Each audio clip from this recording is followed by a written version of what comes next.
Happy Friday morning, everybody. As you are coming in, shout out your locations. Shout out locations in comments.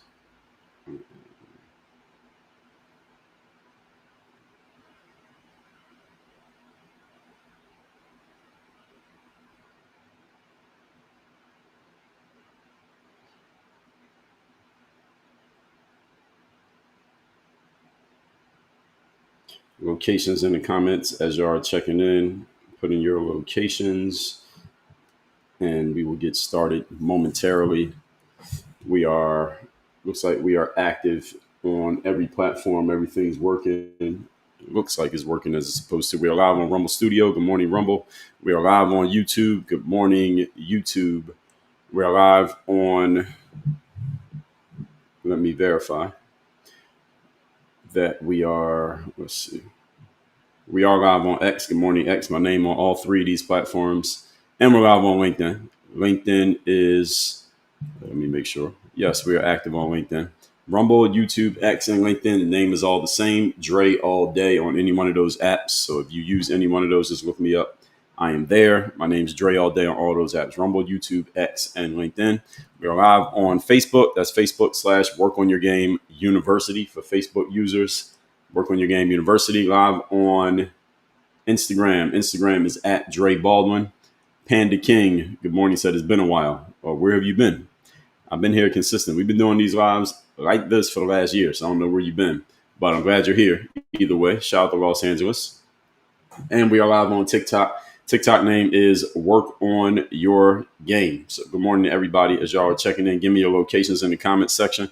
I'll shout a few people out, and then we're going to get started. Today we are talking Mr. Robert F. Kennedy Jr., and his very interesting hearing that he had on Capitol Hill yesterday in front of a committee.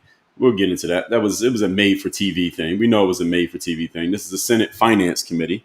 Why he's appearing in front of a finance committee when his job is health is there's some ways you could justify it, but generally we know what this was. I'll get into that in a minute.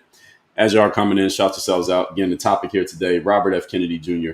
and his hearing about what he's doing at HHS,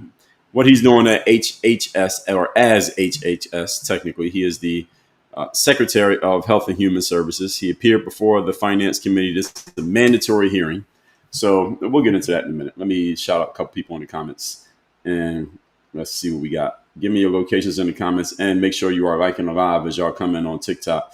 Gemini Gypsy, Nikki, first of all, #1 gifter badge. Congrats. Gemini Gypsy, first comment.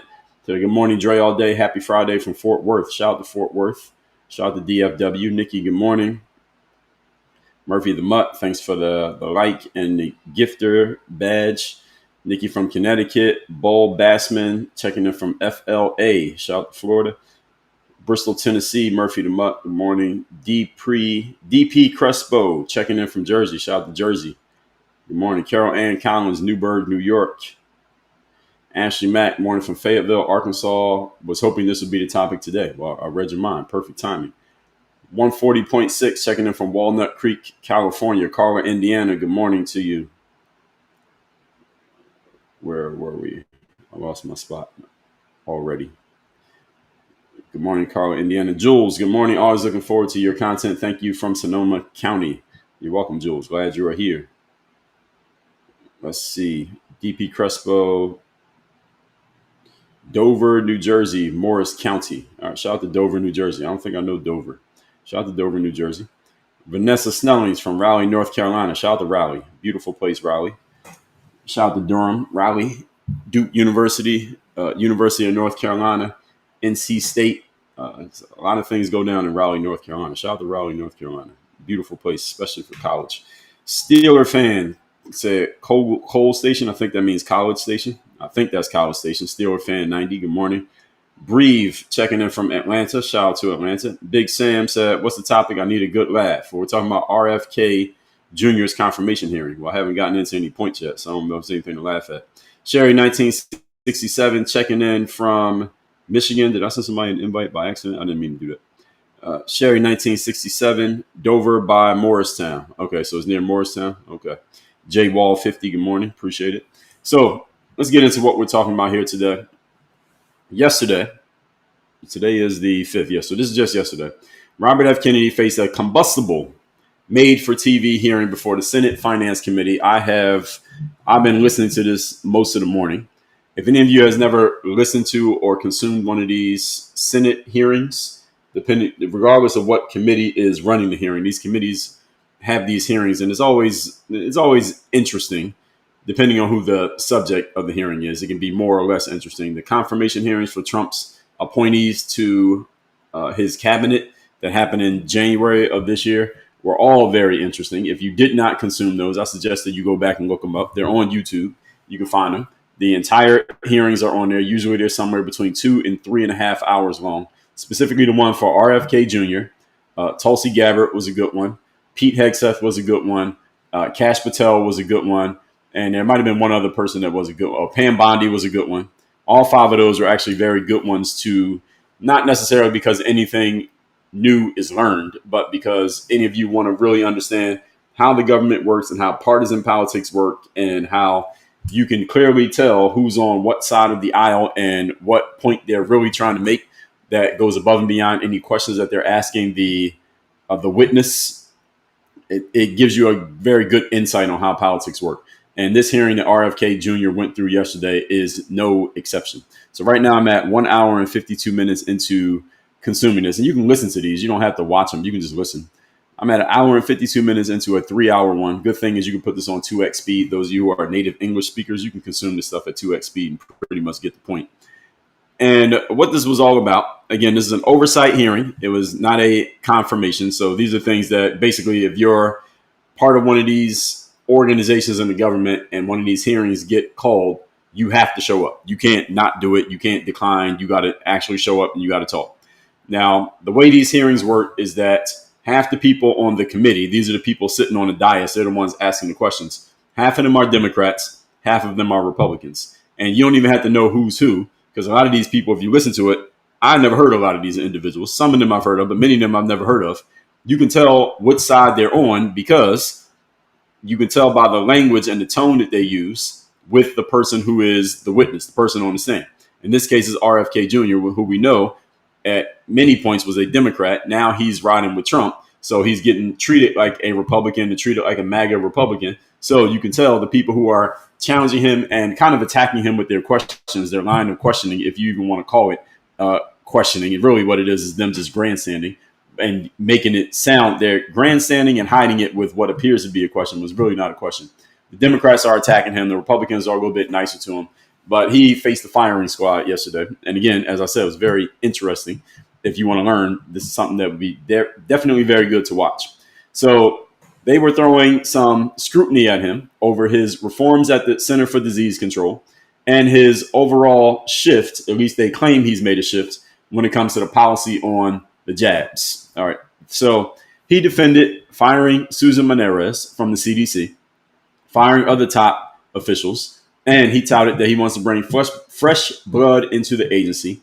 He explained why he wants to slash $500 million in mRNA jab contracts. And he wants to narrow recommendations for the jabs. These are all framed as part of his MAHA, Make America Healthy Again agenda. This is all things that RFK has been standing on pretty much the entire time he's been around. Now, how he's going about it, that's what's being challenged. Not that he's coming up with a brand new idea. It's just how he's doing it. They're challenging him.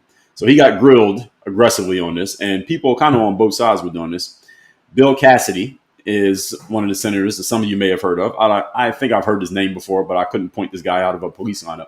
He called out a contrast between Kennedy's anti-jab stance and Trump's Operation Warp Speed, and he tried to frame that. This is Bill Cassidy. He was trying to frame it as, well, RFK, it seems you're contradicting yourself because you said that you have positioned yourself as being anti-jab, while at the same time, you said that Trump's Operation Warp Speed, for those of you who don't remember what that was Trump's operation to get the jab ready as quickly as possible in 2020 when I say everybody, I'm speaking directionally, everybody was afraid of the virus and nobody knew what to do and nobody knew what to expect.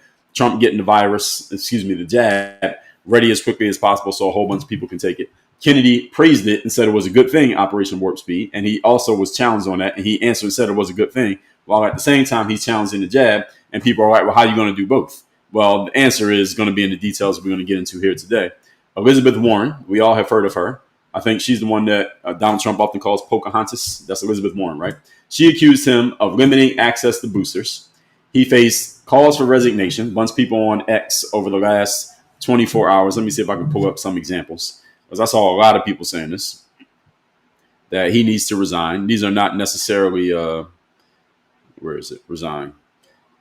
These are not necessarily politicians saying that he should resign, but everybody's saying that he should resign. So, where is it? So Eric Doherty on X says, CNN is now reporting that even in the bias polling, RFK is the most popular official in Trump's cabinet, and attempts to make him resign must fail. So everybody's doing this whole thing about resigning. So a senator named Mr. Ossoff, O-S-S-O-F-F. I've never heard of this gentleman, but he is a senator.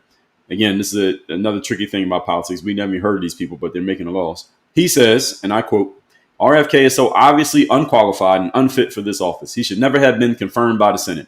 He needs to resign. It is one thing to be a skeptic or a reformer, which RFK clearly is. It's quite another to be a fool and a wrecking ball destroying the CDC. See, this is the political theater. That's what makes this interesting, is that these people will come out and just say these kind of things. This is, again, Senator Ossoff saying this on Capitol Hill yesterday. It is out of control. And every day this continues, more and more Americans are put at risk by Mr. Kennedy's radical and incoherent ideology. I defend the CDC not just because those who work there. So he's basically defending the CDC and attacking RFK because of his changes that he's made at the CDC. Now, does this guy, Mr. Ossoff, really care about the CDC? Maybe. Maybe not. I believe that he's just playing a political game, which is if you're on the left, you got to trash anything done by the right, and then you make it sound like some moral, what's the word I'm looking for here? Moral crusade that you're on. So he's making it seem like it's about RFK being a bad guy because of what he did to the CDC, when it's really about, let me just show you that I'm going against anything that Trump's doing because I'm on the left, and that's what I have to do to keep my job and win my next election. Now, could he actually care about the CDC? He could. The problem is this, we're not sure because of the job that he has and what we've come to understand about the government. And this is why the Congress next to the mainstream media is the least trusted entity in the United States of America. Let's see what else anybody else had to say about this. So David Mansdorfer, this gentleman is a Christian husband, father. He used to work at HHS, and he is a Maha and MAGA connector, according to him. He says the following. He says 1,000 HHS staff want RFK gone. Why? Because he's exposing. I see. He's exposing the failures they don't want to talk about. So he's defending RFK. These are the same employees who locked down America, closed schools, and pushed mandates that divided families and communities. RFK is driving the Maha agenda, pushing out toxic food dyes, treating autism as a true public health emergency, overhauling FDA's broken, safe, quote-unquote, loopholes, cleaning up infant formula, and rewriting the nation's dietary guidelines. That's real reform and leadership. And that's why RFK remains one of the most popular and trusted cabinet secretaries in the administration. Close the door, son. Because he is fighting for the health of America's families. So there's a whole lot of conversation around this, which is why we're talking about it. Let me see if I can find another senator saying something. Senator Angela Alsobrooks. Do y'all know her? Alsobrooks. She is from Maryland, black female from Maryland. She says, RFK lied to my face. He said he hadn't fired any scientists. RFK has fired 3,000 scientists from HHS. It's shameful. He must resign. See, here's the thing. This is all why it's all political theater. She said he lied to her face as if he owes her answers, and he really doesn't. But they all present themselves this way. This is another reason why I couldn't be in politics, because you have to go to these hearings, and these senators and congresspeople talk to you as if they're your boss, and you have to do whatever it is that they say, when the actual boss is us, the American citizens who do the voting, not them. But they present themselves this way. And again, this is the reason why I'm an entrepreneur. RFK, is this his actual account? No, this is not his account. No, I thought it was a parody account of RFK was saying something. So there's a guy named Mark Warner. He is a senator. Any of you heard of Mark Warner? He's a senator from Virginia. And he is the vice chairman of the Senate Intel Committee. He said, RFK Jr. has been in this job for months. And he can't answer how many Americans passed away from the virus or if the jab saved any lives. It's unbelievable. and I'll keep pushing for him to resign. Let's talk on this point right here before I get back to my introduction here. I remember this part of the hearing because I was just listening to this morning.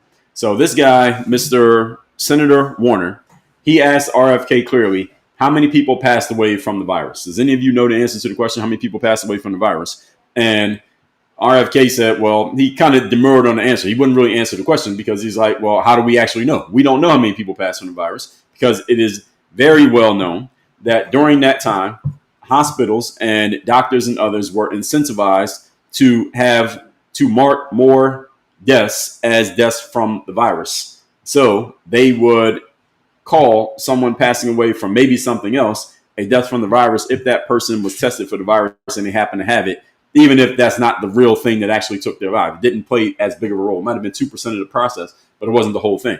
There are people out there who already had strokes, who already had hypertension, who had high blood pressure. They had all kinds of issues going on, also known as comorbidities. Then when they passed away, they happened to have the virus at the same time, and then that would get marked as a virus death just because they had the virus. And then people say, well, this person passed away from the virus. No, they didn't pass away from the virus. They passed away with the virus. Those are two different things. And those numbers got all bunched in together. So when you ask RFK how many people passed away from the virus, well, we don't know because the numbers got all mixed in together. And those numbers because of that, the numbers were inflated. And because of that, it drove public alarm because people are like, damn, look at all these people passing away from the virus. That must mean the virus is very bad. That must mean we got to go get the jab. And this leads to a whole other situation, which is why we don't trust the medical industry in the United States, which is why somebody like RFK was able to get in the first place. Now, there are people who disagree with that, but the trust part. But as far as what was happening with the labeling of the deaths and the numbers, that is absolutely true. That was happening. So when Mark Warner asked RFK during his hearing yesterday, for those of you who didn't consume it, and I suggest all of you go find it. It's on YouTube. It's 3 hours long. And then he asked, did the jab save any lives? Well, how the hell are you supposed to answer that question? Now, how do you answer that question? Mark Warner asked RFK, did the jab save any lives? How do you answer that? Did it? We don't know. First of all, we all know that we were all told by the Republicans and the Democrats, by Donald Trump and by Joe Biden, by everybody on TV and the head of the CDC, that if you take this jab, this is Operation Warp Speed time period. This is Trump still president. If you take this jab, you will not get the virus. Put a yes or no in the comments. Did everybody say that? The Republicans said it. The Democrats said it. All the media said it. And the heads of the health organizations all said that. Put a yes or a no in the comments if that happened. Did that happen? They all said it. So this is not a Democrat or Republican point. They all said, get the jab, you will not get the virus. And at this point, this is Operation Warp Speed. This is Trump saying, we're going to solve this problem. In 2020, when he was still president and everybody was afraid of the virus, he said, we're going to get this done quickly, which he did. Donald Trump did get it done quickly. He did produce the jab quickly. And a lot of people were excited about that because a lot of people took the jab. They said, if you take it, you're not going to get the virus. Joe Biden, and just so y'all understand how playing politics works, both Joe Biden and Kamala Harris, who at that time were actively campaigning against Donald Trump, Joe Biden came out and said, I would not take that jab. And he was saying that because it was Trump that was doing it. He said, I wouldn't take it because I don't trust what Trump is doing. He put it in his own language. This is back when Joe was still cogent. And he's saying, hey, I wouldn't take that jab based on the fact that it's coming from Trump. Again, he didn't say it in so many words. That's what he said. He put that sentiment out there. I'm not taking it because I'm a Democrat, Trump's Republican. Then, as soon as he became president, what did Joe Biden do? Kamala Harris, same thing. She was saying, I'm not taking it. I'm not trusting what Donald Trump's doing, ABC. As soon as she became president in January of 2021, what did Kamala Harris do? She did it on camera. Everybody knows what she did, right? She took the jab, right? She took it on camera just to show everybody, hey, take the jab. Joe Biden, hey, take the jab. They both took the jab right after they said they wouldn't take the jab because Trump was doing it. This is all the political theater, the point that I'm making on that point. The bigger point is everybody said, take the jab, you're not going to get the virus. So the question Senator Warner asked Robert F. Kennedy Jr. yesterday during the hearing was, did the jab save any lives? How the hell are we supposed to answer that question when we started off with bad information from the beginning? I'm seriously asking this question. How do we answer that question? We started off with bad information and said, take it, you won't get the virus. Well, a bunch of people took it, got the virus anyway. Didn't that happen? Any of you put the word yes in the comments if you know anyone who took the jab, and still got the virus. Any of you know anyone who fit that description? I do. I know a bunch of people who did. They took the jab. They took the jab that you needed 2 shots. They took all the boosters, and they still got the virus. So what the hell are we talking about? Did it save any life? We don't know. What exactly did the jab do? We don't know. We still don't know. Do we even know to this very day what that jab did? I know people who took the jab, got the virus, and they rationalized, well, at least I got the jab because it would have been worse if I didn't get the jab. Well, didn't the jab say you wouldn't get it at all? But now all of a sudden the story has changed to it's not going to be as bad. Or what about the people who didn't get the jab, like me, got the virus? I think I did. I never took any tests, so I don't know if I had the virus or not. I just got, at one point I got, let's just say sick, whatever it was. And I was out for like a day. Let's just say that was the virus. Let's say I got the virus. I never took a jab, and I got the virus, and I got over it, but I didn't take it. So did that save my life? I don't know. Again, how do we answer that? You can't answer the question. So Mark Warner posed this question to RFK. This is a form of a Socratic trap, and is also a false binary. You want to talk about logical fallacies. The Socratic trap is technically not a fallacy, but Socratic trap is when you ask somebody a question that they can't quite answer to try to make them look bad. It's like a gotcha question. So you ask them a question that they can't quite answer, and then when they can't quite answer it, then you use that as proof that you're right and they're wrong, and that they have no credibility because they couldn't answer your convoluted question. That's what Mark Warner did. And if you watch any of these hearings, that's all they do. Every other person, that's what they're going to do. The Democrats going to do it to the Republicans. Republicans do it to the Democrats, and they just go back and forth taking turns. And you got to sit there and take it. So any of you want to get into politics? Now, not every politician has to do this, but if you get into a cabinet position like RFK is in, this is the kind of stuff you have to deal with, and you cannot not do it. You can't abstain. You have to sit there and deal with it. That's what makes it interesting. So again, any of you want to see how this works and what's really happening in the government, it goes deeper than the stuff you see on social media. These are the kind of things that you can see. So many people are calling for RFK to resign. He's not going to resign. And accusations of spreading misinformation. Again, that's been going on since before he even came into the cabinet. And they say that he's dismissing clear evidence of lives saved by vaccines. Again, what clear evidence are we talking? This is the issue. And RFK couldn't say this in so many words because the way these hearings work is that when you're there, you're sitting there like this. Then the firing squad is all up here in front of you. They each get like 5 minutes at a time to say what they want to say. Generally, they make a statement, then they ask you a question. Or they'll provide some information, like they'll quote something that you said, often out of context. Or they'll have a screenshot of something that you posted, or have some data, some stats. And I already told y'all it's very easy to lie with statistics. They'll have it up on a big board behind them while they're talking. They'll present you the stats that they pulled out of context. Then they'll show you the stats and say, well, look, these stats clearly say this. Would you confirm that this is true, Mr. Kennedy? And he will start to say, well, wait a minute, that's not all the information. And as soon as he starts to go into that, they'll overtalk him, shut him down, and say, well, I'm clearly showing you the stats and you don't want to agree to that. That means something's wrong with it. And this is what they do. Something's wrong with you. You're incompetent. You're not understanding. You're denying the facts. You're denying the realities. And you should resign because you're what did the woman say? I can't remember the woman's name who was there. I can picture her face. I can't remember what this woman's actual name was. I didn't bother to even find out. But this woman was holding up some stats. I told you all many, many times, it's very easy to lie with statistics. You can lie with any stat that you want, tell any story you want, depending on how you decide to parse and present the data. You can make any stat look like anything if you're smart enough, and you can fool most people because most people don't understand that you can fool them with stats. Just because something is a stat or a quote unquote fact does not mean it's the truth. Often means it's not the truth. So this is what they do, and they only get 5 minutes. So if they ask you some type of leading question, or they ask you a loaded question that has a presumption already built into the question, and you start to untangle the loaded question, they'll interrupt you and say, well, I only got 5 minutes, so you're taking up too much of my time by answering my question in context instead of just giving me a yes or no, which again is a false binary. They give you only 2 options and you got to pick one. Hey, Mr. Kennedy, yes or no, the jab saved lives. So he can't answer that question yes or no because it's not a yes or no question. But they present it as if it's a yes or no question, and then they try to make you look like you're wrong if you don't give them a yes or no answer. Obviously, the question is designed to either confirm whatever they want you to confirm, which is not really a question, or is designed to make you look dumb because if you say no, it didn't, then they'll just hammer you with that. So either way, you lose. That's why this is interesting and it's entertaining if you have the stomach for it. Now, RFK's been through a ton of this. He's a lawyer, so he knows exactly how this works. He knows the game. I'm sure in his legal career, he's done the exact same thing to others that's being done to him. This is just the game. And any of you want to get in this game, again, understand that this is part of the deal. So it spotlighted, a volatile battle over science, authority, and public trust.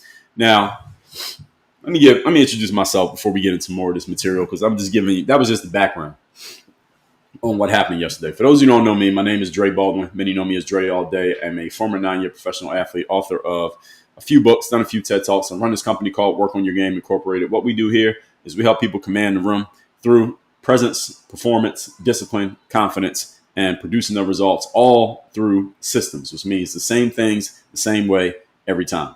You want to learn more about working with me or getting into any of our programs, we have everything from books to courses to coaching programs to consulting and working with teams and businesses. Go to the link in my profile. You can learn more about all of those things. Sasha Sims over on Instagram. I see you there.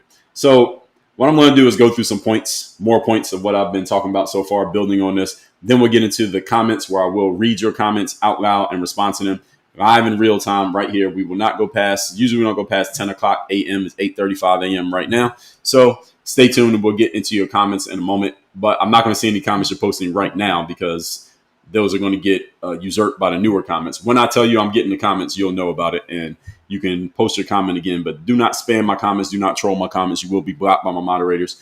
Please keep liking the live. We are at 29,000 likes, folks. We do 100,000 likes every single day here that I'm live. I do these live streams Monday through Friday, 8 a.m. Eastern, in case any of you didn't know. So make sure you are following me on this platform, whichever one you're watching me on, and make sure you follow me on at least one other platform. My replays are always on YouTube. I'm also on Instagram. I'm on TikTok. I'm on X, Rumble, Facebook, LinkedIn, and I think that's everything. So first of all, there has been a lot of talk especially over the last 10 years, coming from people of color and from females who say that they want to destroy the patriarchy. You've heard this whole thing, destroy the patriarchy. And what is the patriarchy? Generally, what they mean is not just men. What they mean is white men. And they generally mean older white men. That this is all older white men. Everything's for older white men. Donald Trump's an older white man. Joe Biden's an older white man. George W. Bush, old white man. Mitt Romney, John McCain, Bill Clinton, older white men, older white men. Well, one thing I will say, to throw a bone to the people who want to destroy the patriarchy, I do not agree with them, but to throw a bone to their argument is that if you look at, not just listen, but look at this hearing from yesterday, all you see is a bunch of old white men. It wasn't a whole bunch of old white men. Now, I'm not saying this is a point that it means that they're wrong or something wrong with this, because they're the ones who ran for the job. They got the job. They kept the job. Nobody beat them, so they get their job. That's just how it works. I'm an absolutist when it comes to outcomes and everybody playing by the rules. If you win your election, you get your position. It's a whole bunch of old white men, most of whom I've never heard of. Now, I don't have a problem with the existence of old white men. And I understand the pushback on the image because there are a lot of them. And these are the ones who are making the decisions about how things work in America. At the same time, you look at somebody like RFK. He's an old white guy. And I generally like the direction of where he's going. Now, we can split hairs on the details of what he's doing. What's the whole point of that hearing yesterday? But the direction of what he's doing, I like it. Donald Trump's an older white guy. He's a better candidate than Kamala Harris, she ain't young. Kamala Harris like 60, and she's brown, let's say. I'm not going to go as far as to call her brown, and she's female. I still would prefer, if I had to pick who was better to run the country between Trump and Kamala, I would say it was Trump. And most of America agreed with my position on that. These others, I'm not so sure about these people, what they're actually doing. These others, when I say these other older white men, there's a whole lot of them if you look at these committees and what these people are talking about. But that's just a side note. Now, I already pointed out a couple logical fallacies that you see in these hearings. In these hearings, you're going to see a whole lot of, first of all, you're going to get the straw man, which is common straw man. I will play the straw man sound right now because I know all of you want to hear it. Strawberry cheesecake. Let me play it one more time. Strawberry cheesecake. Oops. I can't close the app. Strawberry cheesecake. So there are a whole lot of straw men that you saw in this hearing yesterday. It's a straw man extravaganza. You also get a whole lot of gish gallop. Those who know what a gish gallop is when somebody just throws a whole bunch of points at you all in rapid fire succession. So many that it overwhelms you to the point that you can't respond to everything else that they said. And then they cut you off and shut you down before you have a chance to respond to it. So it looks like they won because they just make this strong point. You don't get a chance to respond. Then it looks like they got a verbal slam dunk on you. You can see a whole lot of that. You get a whole lot of gotcha questions. I told you, Socratic traps. And someone asks you a question that there's no basic way to answer it, and it's designed to make you look bad and designed to make them look good. You see a ton of that. You get a whole lot of false binaries. Answer the question yes or no, Mr. Kennedy. And it's not a yes or no question, but they phrase it that way so that they look good and you look bad. There's a whole lot of that. And a whole lot of cherry picking fallacies where people cherry pick certain data or stats or quote unquote facts to make their point and try to undermine you and your point. And again, it's not that simple, but being that there's only 5 minutes per speaker and they're not going to give you enough time to answer the question, they'll just cut you off and shut you down and overtalk you and basically shout you down. If you try to answer their question in context, then you really can't win. That's the whole purpose of these hearings, is to try to, it's basically running you through the ringer. That's what it is. It's like hazing. Is really what it is. It's like hazing that they were doing a football team or a cheerleading team, and you got to sit there through the shit and deal with it in order to keep your job or get your job in the first place. This is all political theater. And by the way, nothing that I've said so far here today about what I observed in these hearings has anything to do with helping you, just to be clear. Let's remember, as I said, we are the boss of these folks. But if you listen to them talk, you would have them believe that they're the boss. Now, they're talking amongst themselves, so I give them a little bit of grace for that. But at the same time, we got to remember that they work for us. What does anything that happened in that hearing yesterday have to do with helping any of us? The answer is not a damn thing, nothing. Now, they are all framing it as, let's attack RFK because he's doing things to hurt everyday Americans. I don't think that's the real game here. I really don't think that's the game. Now, if you ask any of them, they would say that's the game. I don't think that's the game. I think they're all playing political theater here. This is political drama class. Is what it is. Now, RFK argues that leader shakeups and advisory panel purge are necessary house cleaning to restore scientific integrity and accountability in public health. I say, as a general point, this is true. As a general point, doesn't matter who specifically we're talking about, who's doing it, and what organizations and for what reason. As a general point, I agree. Why? Because as a general point, I've said this over and over again. I say this every day if we're talking politics. I do not trust the government. I don't trust people who work in the government. I don't trust governmental institutions. Why? Because the government was originally created to be for the people and by the people. One key thing, it's supposed to be by everyday people who you might see in a grocery store on the weekend. Do we see any of these people in the grocery store on the weekend? No, because first of all politics has been centered in one place, being Washington, District of Columbia, which is where most of these people spend the majority of their times. They are not actually living, working, or in the streets, quote unquote, in the areas that they allegedly are representing. You got Bernie Sanders going on a national tour where he's supposed to be representing his district. Do you ever see Bernie Sanders walking around where he actually is supposed to be representing?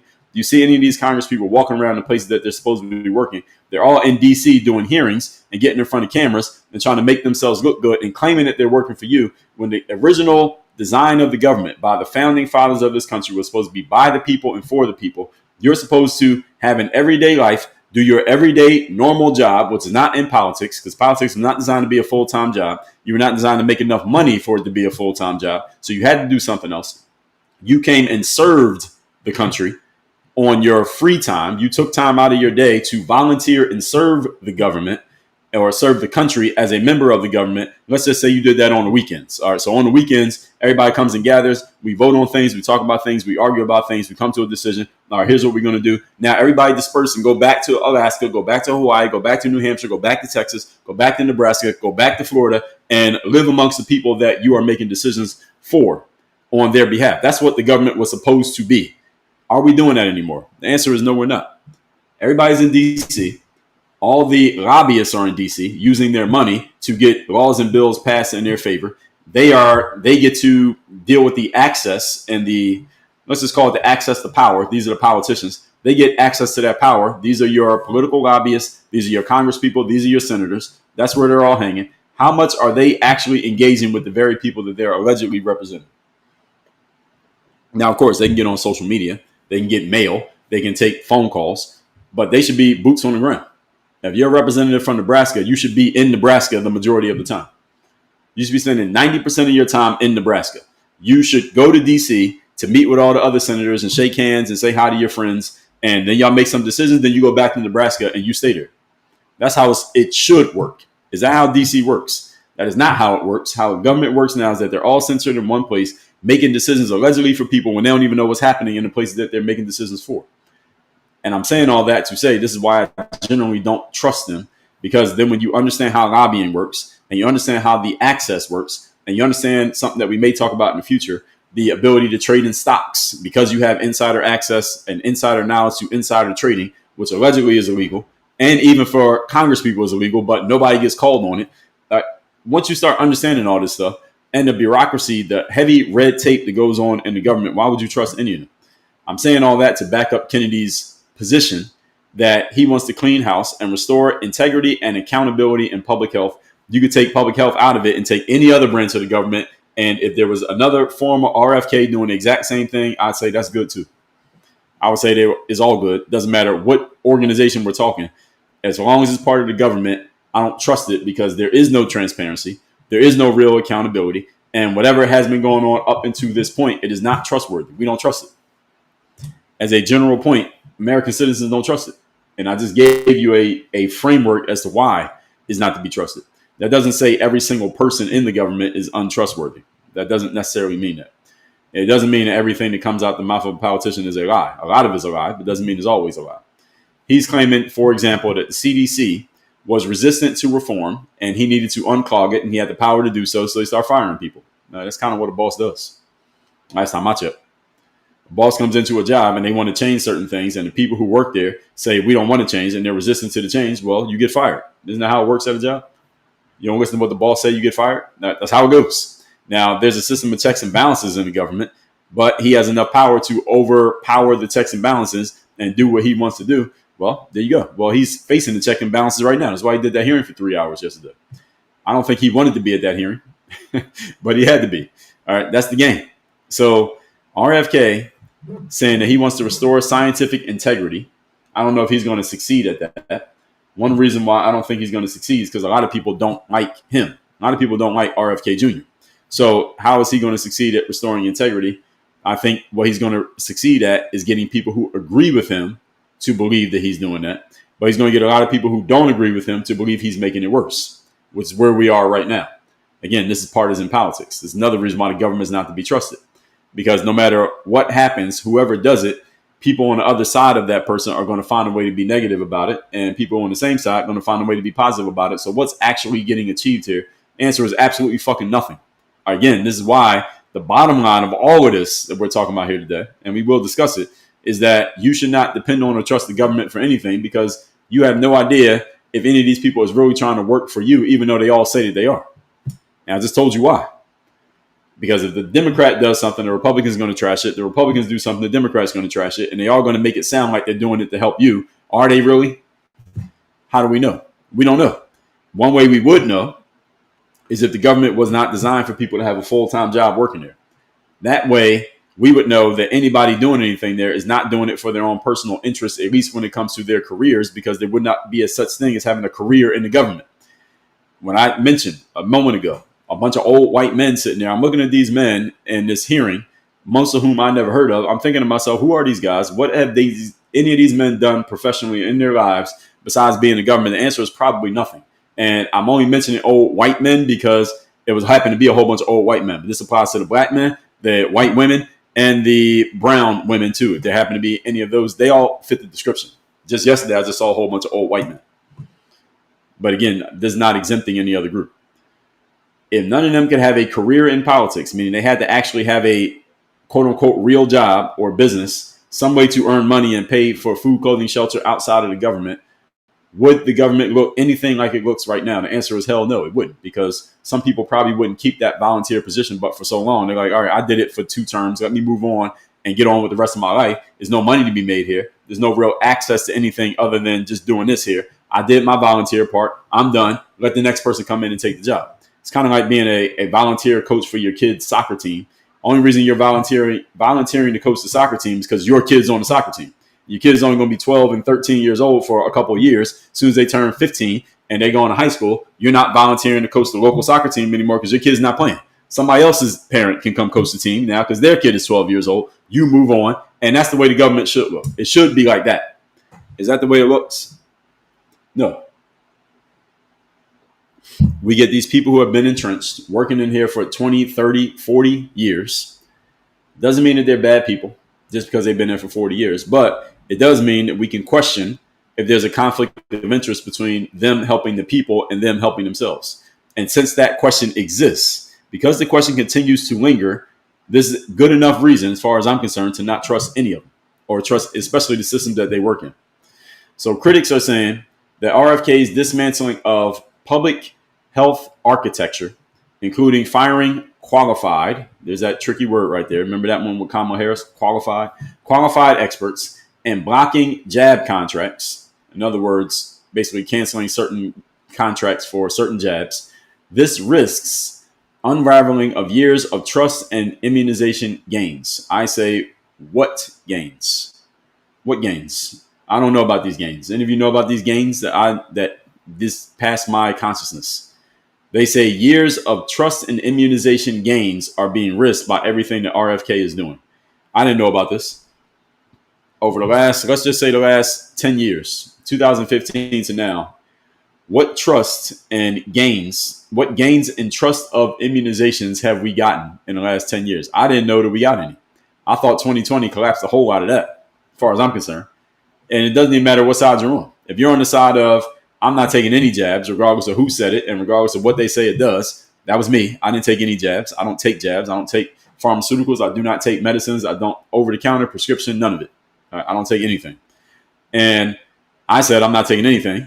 And when they came out and said, hey, if you get the jab, you're not going to get the virus, then I watch people get the jab and still get the virus. Okay, did that help my trust? No. I already didn't have much trust. Now let's take somebody else. Let's take somebody who is big on taking the pharmaceuticals, and you think the breakthroughs in the medical industry in the last 100 years have been amazing for Americans. And this is the reason why Americans aren't dying at 35 anymore. Now people can live to 85 and 105. So you take any jab because you believe it is helping public health and it's for the greater good. And we can get group immunity from things if everybody gets the jab, et cetera. Same thing Joe Biden was saying in 2021. Let's just say you're on that side of the aisle and they said, get the jab, you won't get the virus. Then you took the jab and you got the virus anyway. Did that help your trust?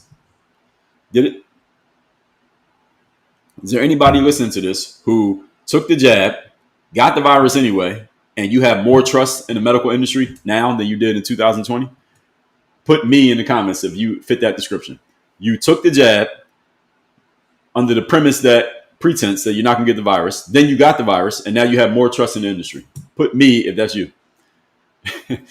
They said, get the jab, don't get the virus. You got the jab, got the virus, which means they were either lying or incompetent, and now you have more trust. Tell me how that adds up. That doesn't add up. So tell me how this whole point of that the government has been increasing trust in immunization over the last in history, and RFK is destroying it. I don't see how this is even possibly a point. Experts are warning that RFK's actions are destabilizing disease prevention infrastructure. Now, there's a whole conversation that could be had about that. However, at the same time, I understand why he's doing what he's doing, because people were unhappy with the current situation, the status quo. That's why he was brought in to change the status quo. Now, just because you're changing the status quo does not mean you're making it better. Doesn't necessarily mean that you're making it worse. But the reason you were brought in to change the status quo is because people were unhappy with the status quo. Now, the general point here is, and the reason why politics will always be a career and always a talking point, is that there's always going to be a huge swath of the population who is unhappy with the status quo. That's why in presidencies, we go from Democrat to Republican to Democrat to Republican. There's always a back and forth. Sometimes you get them back to back, but very rarely do they go over it just Republican, Republican, Republican, or Democrat, Democrat, Democrat. Why? Because the people who are unhappy with the current situation will be able to overpower those who are happy with it. And that's why you always get the back and forth. Does anything actually get solved in this process? The answer is no. See, this is the reason why you don't trust the government. We can use them for entertainment purposes, but there's nothing to trust because they're not actually getting anything done. They're playing the game that serves them. And the fact that they have full-time salaries, and we were talking about this just yesterday with, who was it? It was Ilhan Omar a couple of days ago. Ilhan Omar saying, well, talking about how she now is rich and has a whole bunch of millions of dollars because her husband's investments, but her salary is only, quote unquote, $174,000 a year. But the fact that she has a salary of $174,000 a year is, I believe, one of the problems, because that is enough money for somebody to pay food, clothing, shelter for a family, or if it's just yourself in the United States of America. And because of that, she can have a full-time job just working in government. What else is she doing? She doesn't have to do anything else if she doesn't want to. My son is playing with masking tape. No, this is his. Yeah, masking tape. Can you close this door, please? Sorry, gotta go fix the door. This is his current obsession is masking tape. So now he's running masking tape all through the house and all into my office. No. So he defended limiting the jab outreach as a move toward informed consent, framing it as a more honest process, targeting only high-risk groups, not blind mass campaigns. I'm 100% on board with this one. Let me say it again what the point is. He wants to limit the jab outreach, and he says it's a move towards informed consent. What does informed consent mean? Well, exactly what it says. It means you decide what you're going to put in your body because you have all the information as to what it is and what exactly it is purported to do. Who would be against that? What do you want? Uninformed consent? That just means mandates. That's the opposite of informed consent is a mandate, meaning you have to do it. You have to take it. You have to put this in your body, and you can ask questions if you want. But at the end of the day, after you get done asking all your questions, you still have to do it. And if you don't do it, then you can't get access to this. You can't do these things. Your kids can't go to school. You can't come to work. You can't get on a plane, et cetera, et cetera. Informed consent is the only way things should be done. There's no other way for things to be done. I thought the whole concept was my body, my choice. Isn't that the phrase around the abortion conversation? My body, my choice. Okay, now that one, I actually didn't even like that frame being used around the abortion conversation because, yes, it is your body, but you already made a choice. That's how you got pregnant in the first place. So it's actually a non sequitur for that to be said around the abortion conversation. But since we now have the phrase on this subject, it is actually accurate. Because my body, I decide what to put in my body or on my body. If I don't want to put a mask on my face, I shouldn't have to. And if I don't want to put a medicine in my body, I shouldn't have to. I want to be informed, and I give consent if I want to, but if I withhold consent, then it's over. No conversation. Done. This is what RFK is saying he's doing by limiting jab outreach. In other words, lessening the amount of jabs that are required for people. Generally, we're talking about kids. Lessening the amount of jabs required for kids. And a parent can still get all the jabs. So let's just say there's 100 jabs. He's saying, instead of requiring 100 jabs, let's require 15 jabs. Again, I'm just making these numbers up. He's saying instead of 100, let's require 15. And if a parent wants to get the other 85, they can, but they give consent for the other 85 rather than the other 85 being mandated and you have to do it. I agree with this. Who's against this? And people are trying to argue against this because what they're saying is, well, if the other kids don't have the jab, then that might make certain diseases come back that have essentially to this point been eradicated. I say, well, if that was 100% true and undeniably factual, then that would be a good argument. But it's not 100% true and undeniably factual because there's always an argument when it comes to these things, when it comes to science. One reason why there's always an argument is because nutrition is changing, humans are changing, viruses change, they mutate over time. So something that was true 10 years ago is not necessarily still true today. And something that's true today is not necessarily always going to be true. It's not going to be true 10 years from now because things change. Things are always changing. So just because it was true X number of years ago does not mean it's always going to be true moving forward, which means changes must always be made. So we can't just say this is the tradition, so we have to keep doing it. That's an appeal to tradition. That's a logical fallacy. Now, just changing for the sake of change can also be a fallacy, depending on what change you make, which is why everybody understands what I'm saying here, why you need to have informed consent. Because since the information is changing and science is changing and humans are changing and the way we live is changing and the way our bodies respond to different things is always changing, we should always get all the information and get to make our own decisions as to what to go with and what not to go with. That makes perfect logical sense. Does it not? It should never be, since this was mandated in 1960 and it worked and we got rid of that. Now it's 2025. We should mandate it again because look at what happened in 1960. Well, this ain't 1960. People are different. We have a whole different set of nutrition. We have a whole different set of foods we're putting in our bodies. There's a whole bunch of different things that have been introduced into our water systems, into our bloodstreams, into the food that we eat that didn't exist 65 years ago. So why are we going by the same rules? Logically, that doesn't add up. Now, what's the pushback to this? The pushback to this is giving people informed consent is that some people ain't that smart. This is true. Some people, even though they have access to informed consent, they don't want to take they don't want to take advantage of the access to information. They don't want to get all that information because now they got to read and think and make a decision. And you ask people to read, think, and make a decision. That's a big ask of the masses of people. So I understand why some politicians or medical quote unquote experts want to just put a blanket idea on it, because when you take away people's need to think, decide, consider, and make a decision, it's much easier to get a certain thing done rather than waiting for people to think on their own and ask all their questions. And you never know if anybody's going to do anything. I get it. If I'm working in the government, I get why they would oppose RFK's informed consent push, because they're like, well, we're asking people to get informed. Okay. We're going to ask a bunch of people who ain't that smart to think about this data that we're going to present to them. How are they going to think about this? How? Based on what knowledge? They might not even know what questions to ask. They might not even understand the language that we're using in this information. And they're right about that. However, push come to shove. I told you all, I'm an absolutist on certain subjects. One subject upon which I'm an absolutist is my body, my choice. I'm not talking about abortion. My body, my choice. You cannot tell me and mandate to me what I have to put in my body. I completely reject that. You're not telling me what has to go in my body. I don't care how much of an expert you are. I don't care how many studies you did. I don't care how much information you have. I accept that and I appreciate it. However, the bottom line decision as to what's going to go in my body or the body of my child is my decision, period. So RFK says we're going to limit the jab outreach to give people informed consent, meaning they get to choose whether to take it or not. I have no problem with this. And they will only target high risk groups. So if you're at a super high risk at this level or above, then I guess you got to take it. Okay, that's a fair compromise. But no blind mass campaigns such as the jab in 2020 into 2021, because both presidents did it. Biden did it, Trump did it. So that wasn't even a Democrat or Republican thing. They both did it. And they were both either wrong or lying. I think they were both wrong, because what does Donald Trump know about this type of stuff? Probably not much. What does Joe Biden know about it? Probably not much.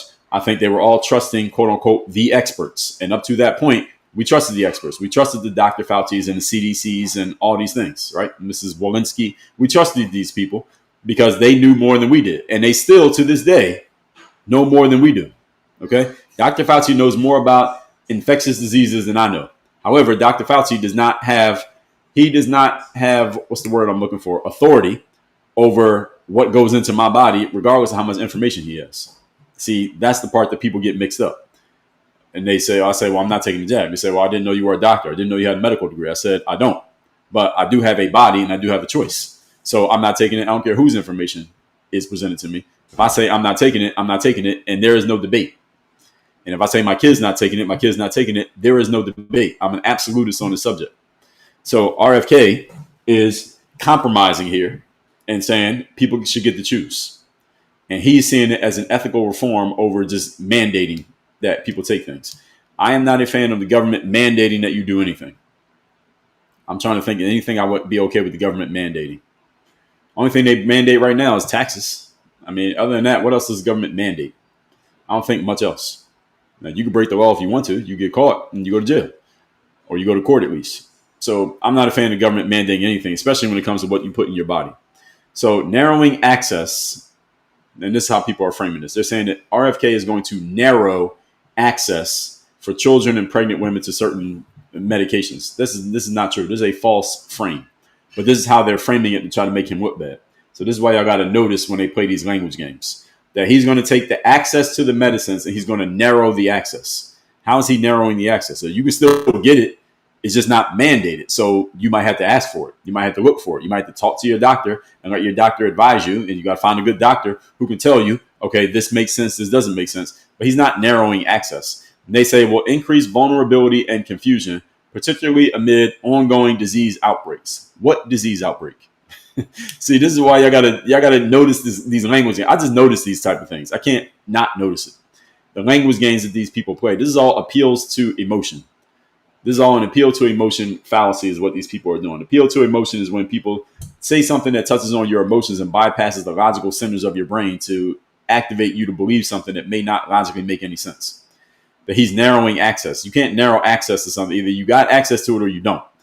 And he's not narrowing. It's not like you can get it in this state, but you can't get it in that state. That's not what he's doing. They say it will increase vulnerability and confusion. Well, vulnerability is subjective. Vulnerable to what? And on what grounds? And confusion. Well, it could increase confusion if you tell people, instead of me giving you a list of 18 jabs that you have to take, now I'm going to give you a list of 18 jabs that you could take, and you get to decide. You check the boxes next to each one of these 18 that you want, and leave unchecked the boxes that you don't want to take. Could that increase confusion? The answer is yes, it could. Why? Because now you're asking people to think. At the same time, I'd rather have the task of thinking what's going to go on my body or the body of my child, rather than you telling me these 18 things, which I'm not going to explain to you, which you reading it on the page, you can't even pronounce what these are. You have no idea what they are, but it's mandated that you got to put them in the body of your newborn child, and there's no questioning this. And if you don't do it, we're going to call the cops. Fuck that. I'm an absolutist. I will accept the confusion in exchange for my body, my choice. I will accept the confusion. I'll take that trade-off. Let's remember, folks, there are no perfect scenarios in life. There are only trade-offs. Everything has a cost. This is one of the laws of economics. It is the law of opportunity costs, that there's no such thing as a free lunch. Anything you get, there's a cost. The cost of freedom is that you have to make your own choices and your own decisions, which means you got to get your own information. You have to think. That's the cost of freedom. That is the cost of freedom, is that you have to think and decide what are you going to do with your freedom. The cost of not having to think, not having to decide, and having everything decided for you is that you have no freedom, because they're going to tell you what you got to do and you have no say. Which one do you want? You want to talk about a false binary? I just gave you one. It's actually a binary. It's not really a false binary. It's just a binary. Which one do you want? Do you want the freedom where you got to think for yourself and you might make the wrong decision? Or do you want mandates where everybody tells you, not everybody, but everybody is told what you have to do, and there is no questioning it, and you got to go with it, even if it ends up being wrong? Which one do you want? I'll take the freedom. I will take the freedom and the confusion that comes with it. Let me be wrong. If I'm wrong and I end up making the wrong choice, I take the wrong jab, or I don't take the right jab and end up getting sick, or something happens to my kid because I made the wrong decision and my information just was not as accurate as I thought my information was. If that ends up being the case, I will own that and say, well, at least I made my own decision. What I damn sure I'm not going to have happen is the government making a decision for me, telling me what I have to do to myself, my body, or the body of my child, and then it being wrong. And now I got to sit there and deal with the outcome of a government making a decision about my body that I had no say in. And then I got to deal with the adverse effects. If I'm going to deal with adverse effects, let it be a decision that I made. I'm going to drive the car. If I'm going to crash, let me be driving. I don't want to get in a car accident as a passenger. Let me get in a car accident as the driver. I'll accept that. Everybody understand my metaphor here. So this is what RFK is doing. So they say narrowing access is nonsense. Now, RFK praised Trump's Operation Warp Speed as monumental. He did say that, even though he compromises on current jab messaging, claiming that it did maybe save some lives, but he cast doubt on the clarity of the data. All right, this is 100% right. He didn't say anything wrong here. So he said Operation Warp Speed was a good thing. And this is the binary that they try to throw at him. And it was a specific woman. I don't remember this woman's name. Let me see if I can find the names. Let me go to Grok. Maybe they can tell me.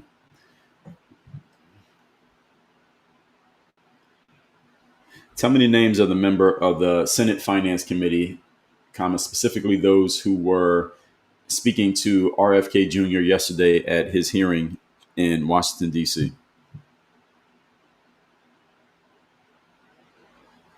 It wasn't that many people. It was probably how many people on this committee? Maybe 10, 15 people.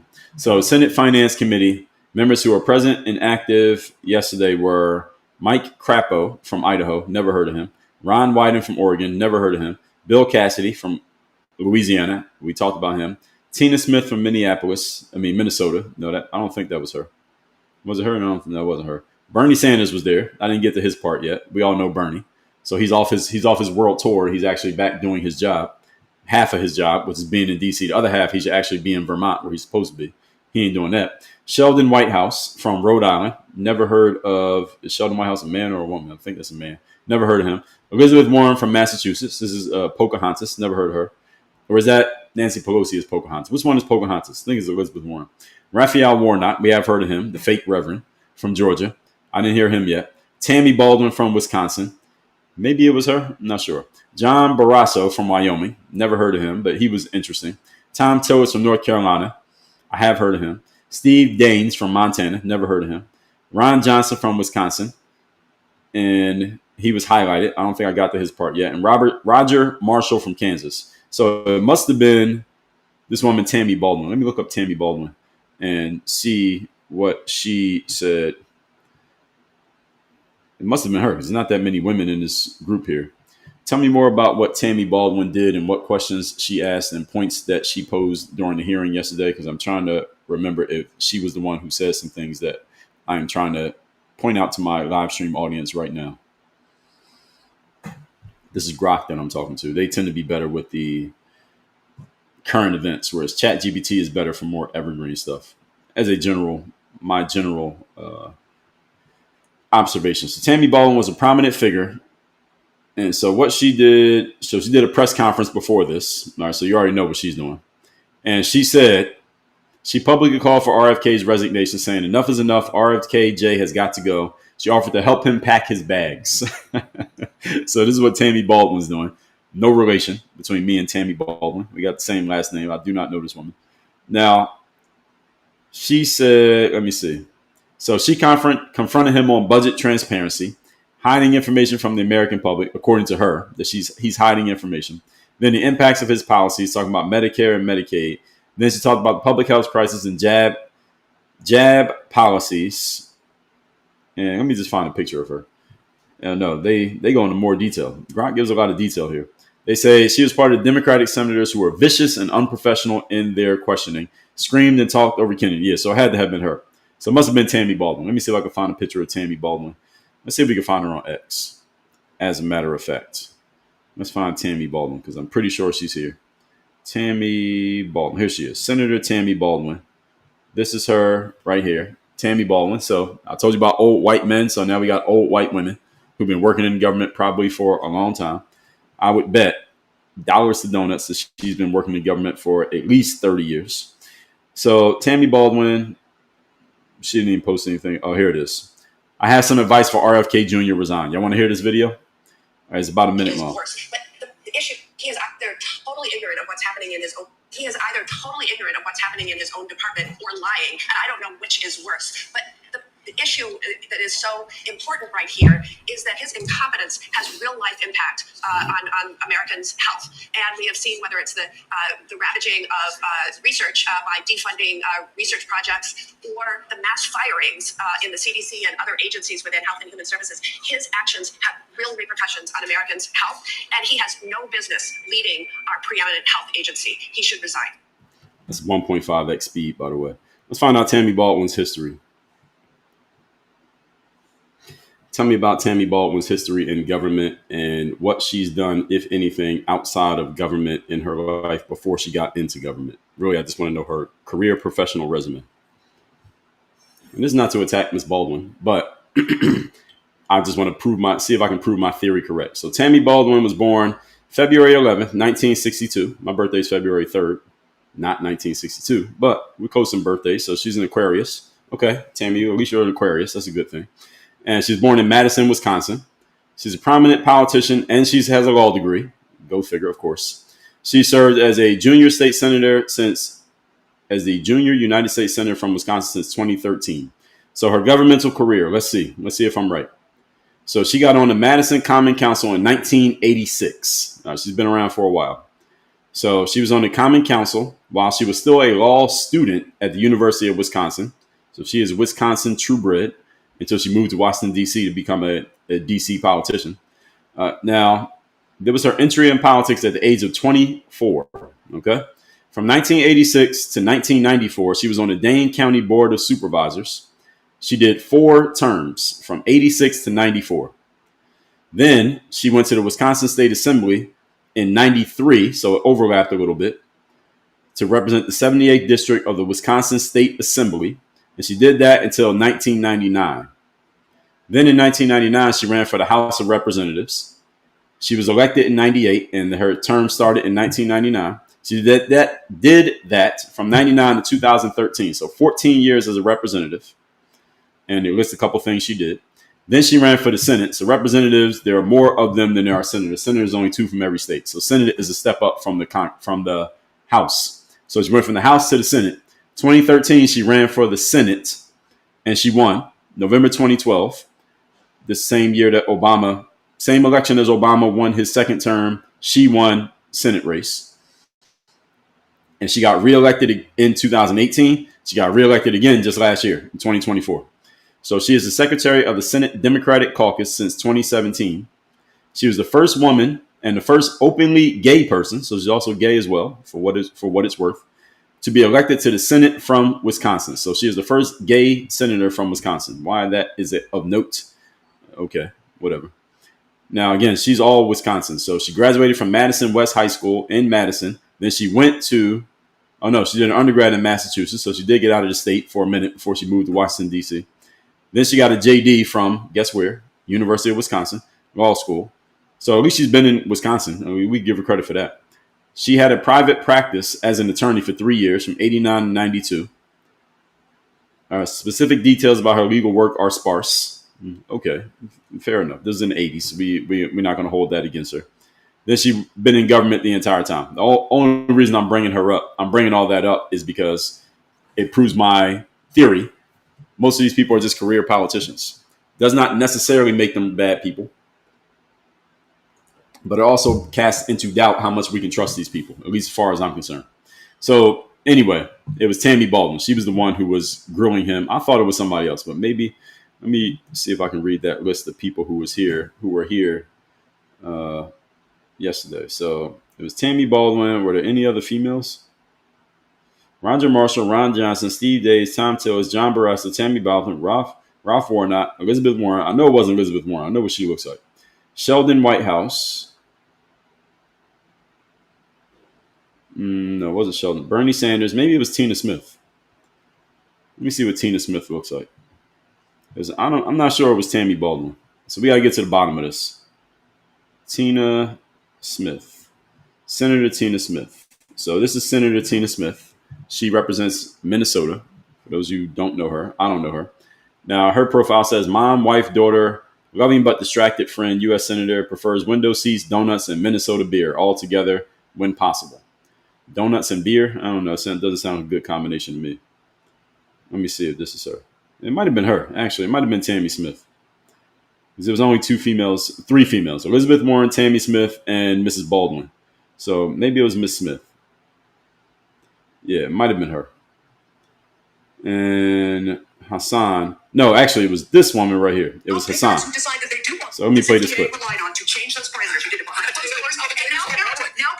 FDA relied on to change those parameters. You did it behind closed doors. Now parents who decide that they do want their children back. I'm not just making stuff up.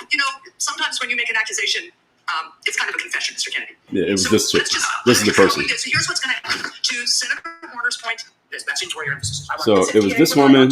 Her name is Hassan. So Grok here has messed up because Grok did not even give me this person's name. So this is the person I'm looking for. Hassan. So I asked Grok who were all the people on the committee yesterday, and Hassan is not even mentioned. So this is why you can't trust AI. So y'all see me doing this right now. I'm looking up on Grok. They gave me a list of people. I'm looking for a certain person, and this is the woman I'm talking about. She is not even mentioned. So who is this? Hassan. Let's see if we can find out who this is. Any of you know this woman? Hassan? Hassan. RFK. So Hassan is Senator Hassan. So now we got to find out who this is. Who is Senator Hassan? Democrat Senator Maggie Hassan. So it was Democrat Senator Maggie Hassan who I was looking for, who was very antagonistic towards RFK. I just asked you to give me a list of everybody who was there, and you didn't even mention her name. Now, what the hell is wrong with you? I'm talking to Grok. All right, let's see what Grok has to say about this.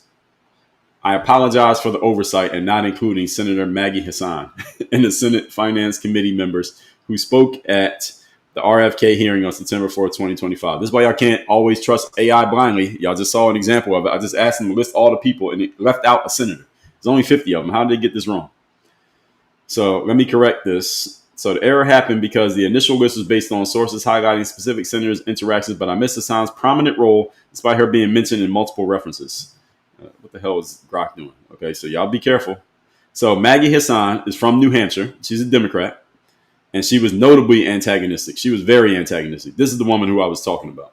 So I'm sorry. Apologies to Tammy Baldwin and Elizabeth Warren and who was the other person I just said. It wasn't them. And the chick from Wisconsin. It wasn't them. It was this chick right here. So this RFK really just said to her directly, "You're just making stuff up," and she was making stuff up. And he was just saying things to scare her. And she said, sometimes when you make an accusation, it's kind of a confession, which doesn't make any sense. I've never heard that before. That doesn't make any sense. It was widely noted for its intensity because it was, but RFK was like laughing at her. Like, what are you even saying? It doesn't make any sense. So it was a very interesting exchange between Mrs. Hassan, Maggie Hassan, and RFK Jr. Again, I will tell you all for the 5th time. Please go listen to this yourself so y'all can understand it. So the whole point here, Trump's Operation Warp Speed. Get the jab out as quickly as possible. I think we're going to go past 10 o'clock today, my prediction. We're already at 100K likes. Thank you, everybody.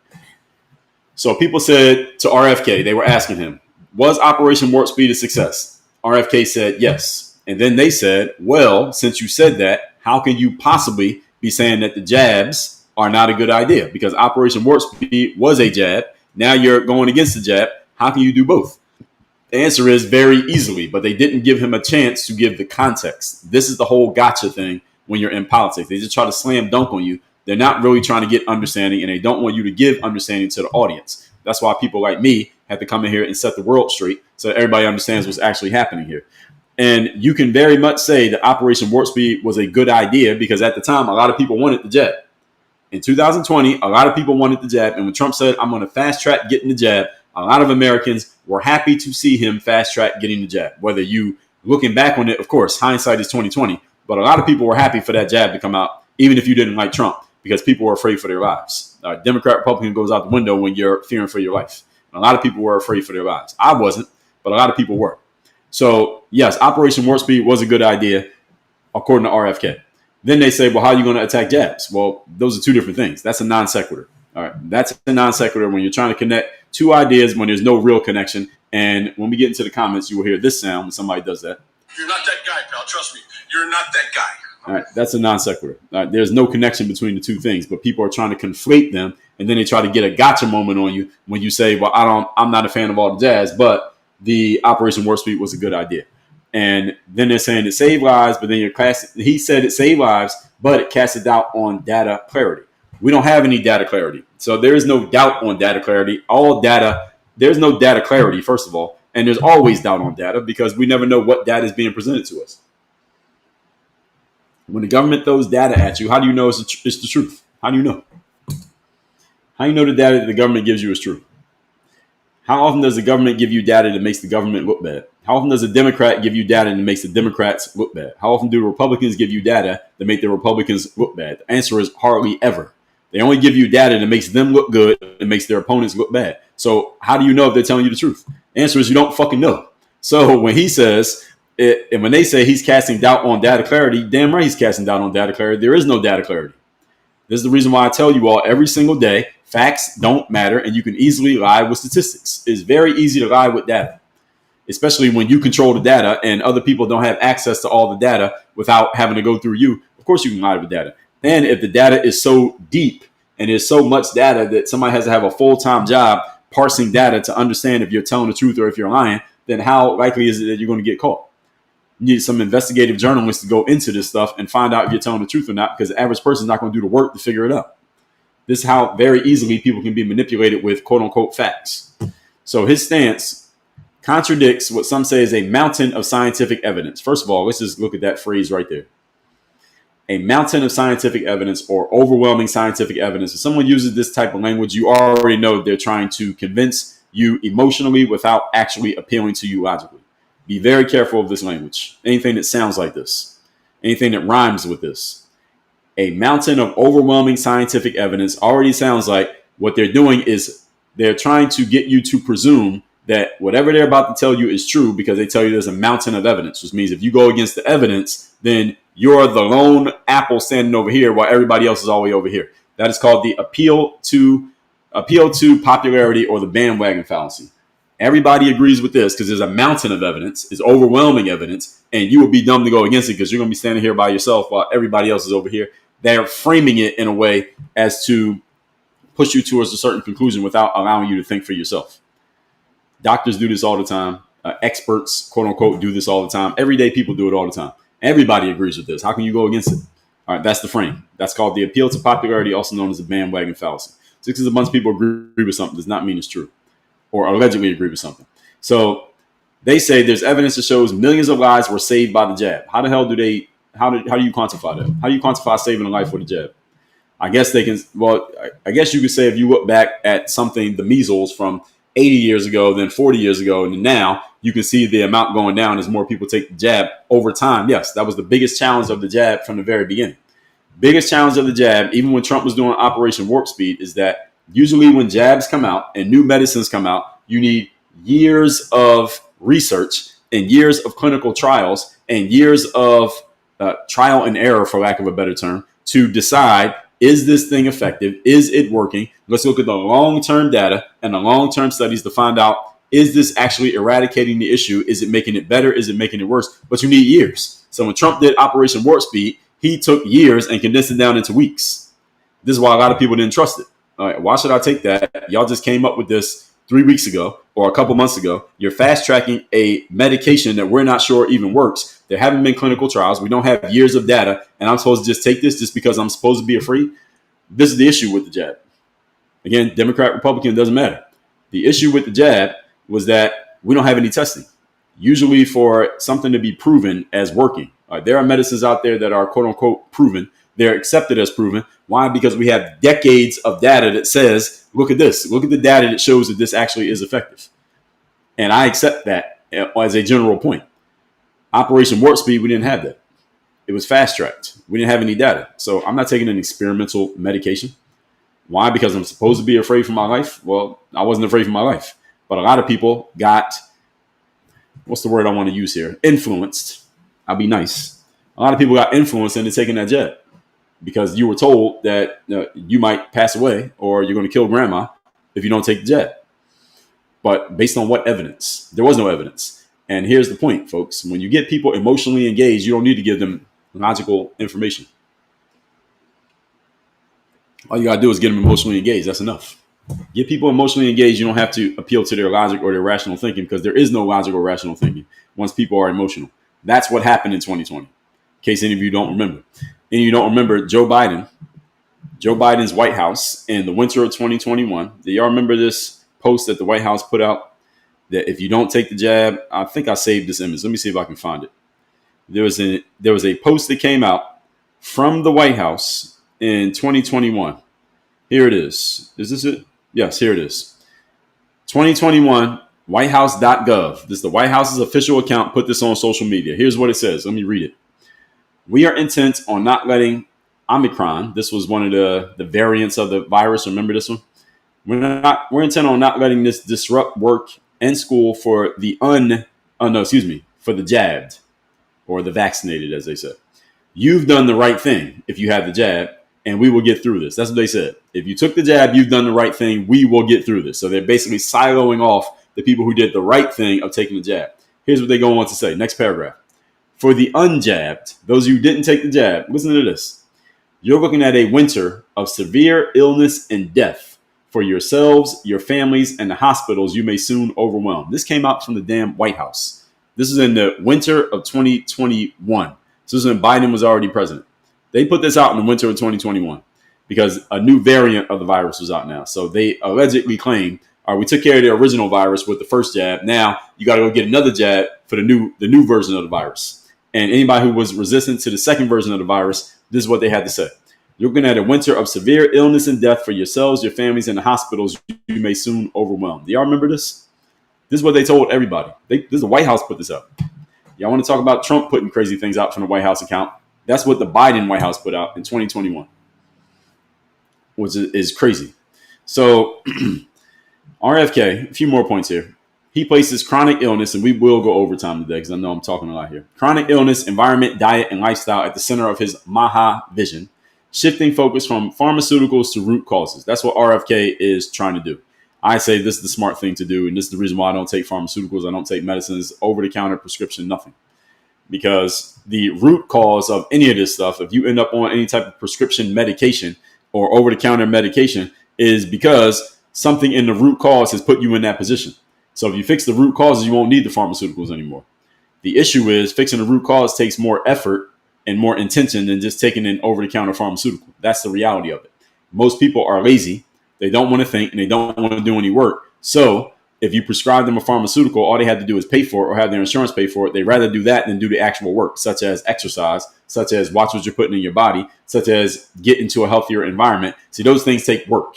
Most people don't want to do work. That's why the pharmaceutical industry is as big as it is, because most people rather pay for a quote unquote solution that they're going to be stuck on for the rest of their damn lives rather than do the work that could actually solve the root cause problem.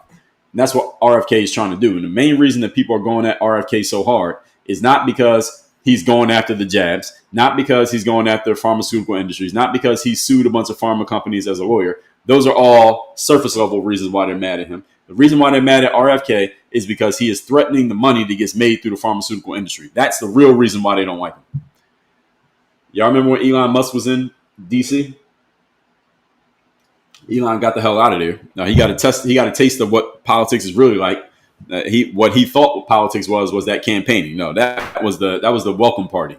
All right, he got a taste of what it's really like when he got into DC. See, what he was doing when he was campaigning for Trump, Elon Musk, that was the wedding. And when he got into DC, that was the marriage. All right, there's a difference between a wedding and a marriage. All right, the wedding is the party. All right, the marriage is the hard part. Now, when Elon got into the marriage and he realized what it was really like, he said, "Oh, let me get the hell out of here." All right, he got the hell out of there and went back to running his companies like he's supposed to be doing. And you know why people went at Elon so hard? Same reason they're going at RFK so hard.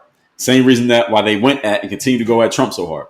Because these people have come in and they have started threatening to do things that challenge the money. That's the reason why they don't like. That's the reason why they didn't like him. They weren't against Elon because he was going to shut down the Department of Education or whatever other nonsense they were coming up with. Nobody gives a damn about that. They don't care about that. They're not mad at RFK because he's trying to get to the root causes of making people healthy. They're not mad at him for that. They're mad at him because if he does that and he succeeds, then people are going to stop taking the pharmaceuticals. And they stop taking the pharmaceuticals, guess what? Money stops. That's why they're mad at him. They're mad at Trump because Trump came in and said, "I'm going to drain the swamp." When he said drain the swamp, what did he mean? Oh, he meant I'm going to catch all these bureaucracies and all this money getting thrown around that's unaccounted for, and I'm going to put a stop to it. Well, he's threatening people's careers. He's threatening people's livelihoods and their retirement funds and their money for their kids to go to college. You think they're going to sit there and just let you do that? That's why they don't like these guys. Just those three that I mentioned: Elon, RFK, Trump, because they all threaten the money. That's when they start coming after you when you start threatening the money. Not because they don't like your opinions. Everybody can have an opinion. All right. Social media is all about people throwing out their opinions for free all day. Is when you threaten the money, that's when you become a problem. That's when they start coming at you for real. Again, look at what they did to Elon. Look what they've been doing to Trump. And look what they are doing right now to RFK. Because they're threatening the money. Elon threatened the bureaucratic money. Donald Trump threatened the entire DC money. And RFK is threatening the pharmaceutical money. 40% of the money that goes through America, known as the GDP, is through pharmaceuticals, in case any of you didn't know. 40% of the money that goes through this country, period, legally and illegally, is pharmaceuticals and medications. The illicit ones and the over-the-counter, above-board ones. 40%. You take away 40% of the money that flows through America, what happens to America? Everything falls apart. And RFK, by even sniffing at these things, the jabs, the medications, the pharmaceutical industry in general, telling people to solve the root causes like exercise and watch what you eat, and don't let people buy soda with food stamps, and don't give kids sugary foods when we're giving them free lunches. You're starting to threaten the whole system. You're starting to threaten the money. That's when the phone starts ringing. Don't let this mofo do what he's doing. All right, go after him. Whatever you got to do. I don't care how you do it, but no, don't let that happen. That's when the phone starts ringing. The red phone, the one that only a few people got a number to. So this is why people are coming at him. He's trying to stop. He's threatening. He's not saying it in so many words, but he's threatening to stop the money. You threaten to stop the money, people will take your life before they let you take their money. All right, that's the way it works. In case any of y'all want to know how it really goes down, that's what happens. Y'all want to know what happened to RFK? Want to know what happened to his uncle? He was threatening the money. There's a video out there, not a video, actually there's a video, a documentary. It's called Everything is a Rich Man's Trick. Any of you ever seen that? Put yes in the comments you ever seen it. It's called Everything is a Rich Man's Trick. It's on YouTube. It's probably about 2 hours, hour and a half, 2 hours. Any of you ever seen it? Put yes in the comments you ever seen that video. Everything is a rich man's trick. Look it up on YouTube. All you look it up right now while you're listening to me. Everything is a rich man's trick is the name of it. What happened to RFK's uncle is not that he was too pretty or he was having women come to the White House behind his wife's back and any of that nonsense. JFK was threatening the money. You start threatening the money, you see what happens. All right. You start threatening the money. Elon Musk, when he was doing that Doge shit for like 3 months, he did an interview with Fox. And he said, right now, I feel like my life is in danger. I feel threatened for my life right now. He wasn't joking. Why? Because he was threatening the money. Not because of him shutting this down and canceling this contract and finding this money that was unaccounted for. It wasn't because of the things he was doing. It was because of what they were leading to. It was the money. That's the issue. You want to know why Donald Trump got those 4 lawsuits last year? Those 4 court cases, not lawsuits. 4 legal court cases. Why that bullet went past his head at one point? I'm not saying the guy who did the shooting was for that reason. He was threatening the money. That's why they don't like Donald Trump. It's not because of his tweets. It's not because he's not a career politician. It's not because, what's another thing about him? Grab him by the P word. It's not because of any of that nonsense. He's threatening people's bottom lines and their entire careers. And this is the reason why I'm giving you this explanation. These people have been in politics their entire lives. Let's look into, while we're talking about that, let's look up Maggie Hassan.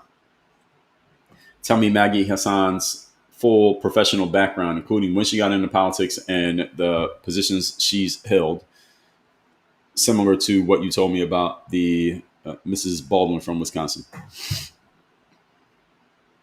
So what do y'all guess her background is when it comes to her professional career? I'm bringing this all up to help you all understand.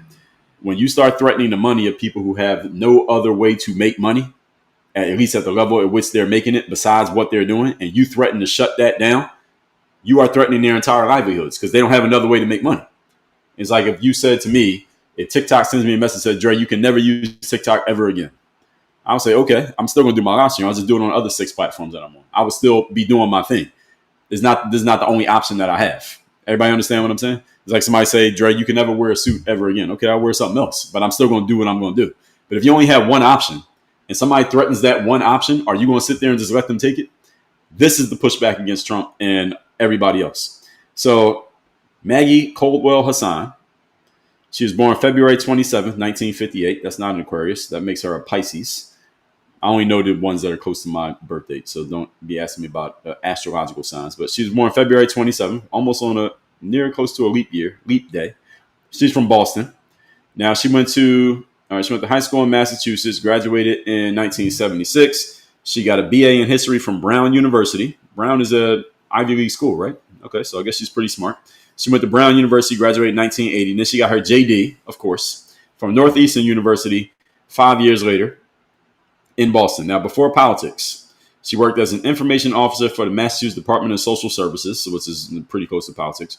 She was an attorney for 7 years at Palmer and Dodge. Okay, at least 7 years doing something else. She was assistant general counsel, which is basically the main attorney for a company, for Brigham and Women's Hospital Partners until 96. Okay, so she was at least doing some legal work outside of politics. Then she was an attorney again for Sullivan, Weinstein, and McQuay in Boston until 1999.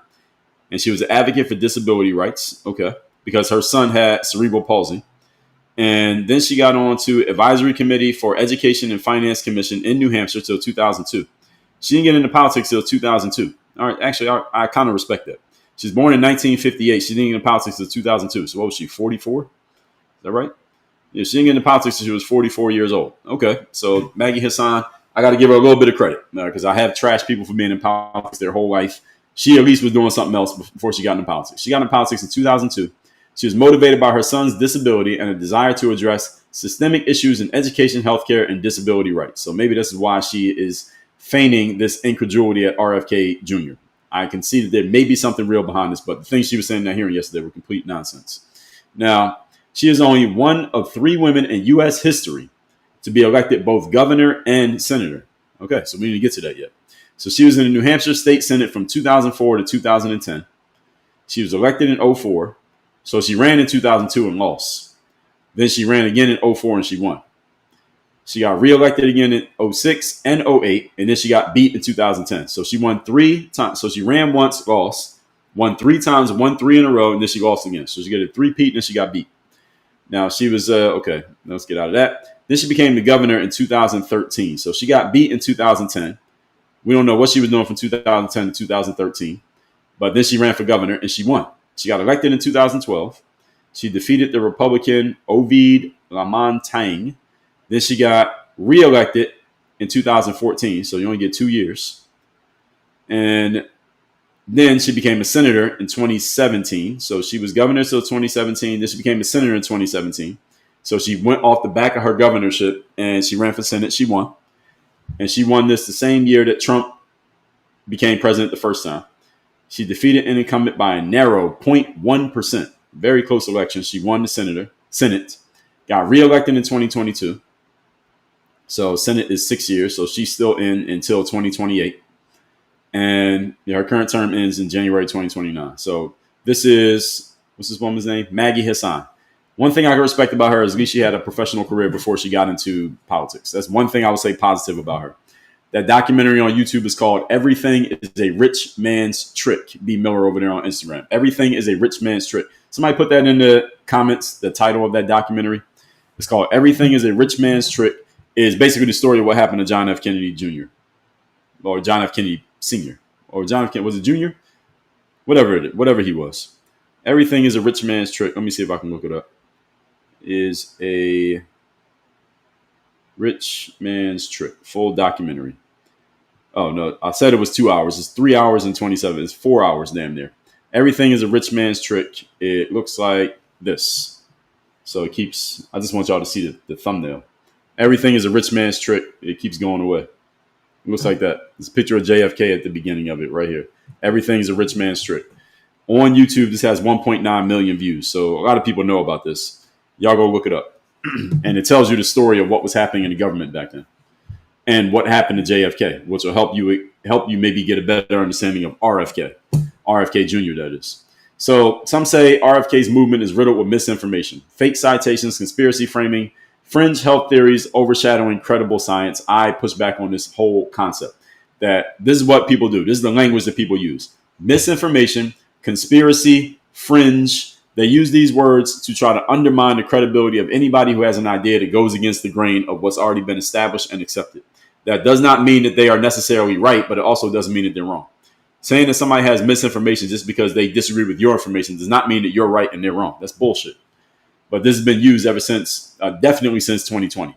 Calling anything that goes against the grain misinformation. I told y'all about this about a week ago. I showed y'all the document that the government put out. They called the Disinformation Dozen. They were naming 12 prominent people who are always on the internet saying things that went against the grain of what everybody was telling you about the jab back in 2020. RFK Jr. was on the list. Disinformation Dozen. This is, again, sponsored by the government. It was a think tank that put it out, but the government sponsored the whole thing. So they call it misinformation when they want to invalidate you so that people don't listen to what you say. Or they say that you're a conspiracy theorist when people don't want anyone to listen to what you say. Or they say that you're some fringe person or far right or far left, whatever, when they're trying to undermine your credibility so that people never listen to your point. Now, see, if your point is nonsense, just tell me why the point's nonsense. This is the thing y'all got to start to notice if you haven't already. If people start calling information misinformation, fringe, or conspiracy, ask them, okay, you're saying it's misinformation. What's wrong with it? What they got wrong? And if they can't answer the question, which they usually can't, that tells you need to go look into that quote unquote misinformation to find out what they're saying. Because obviously there's something that they don't want you to hear. So they try to stop you from even looking at it by giving it a negative label so that you never listen to it in the first place.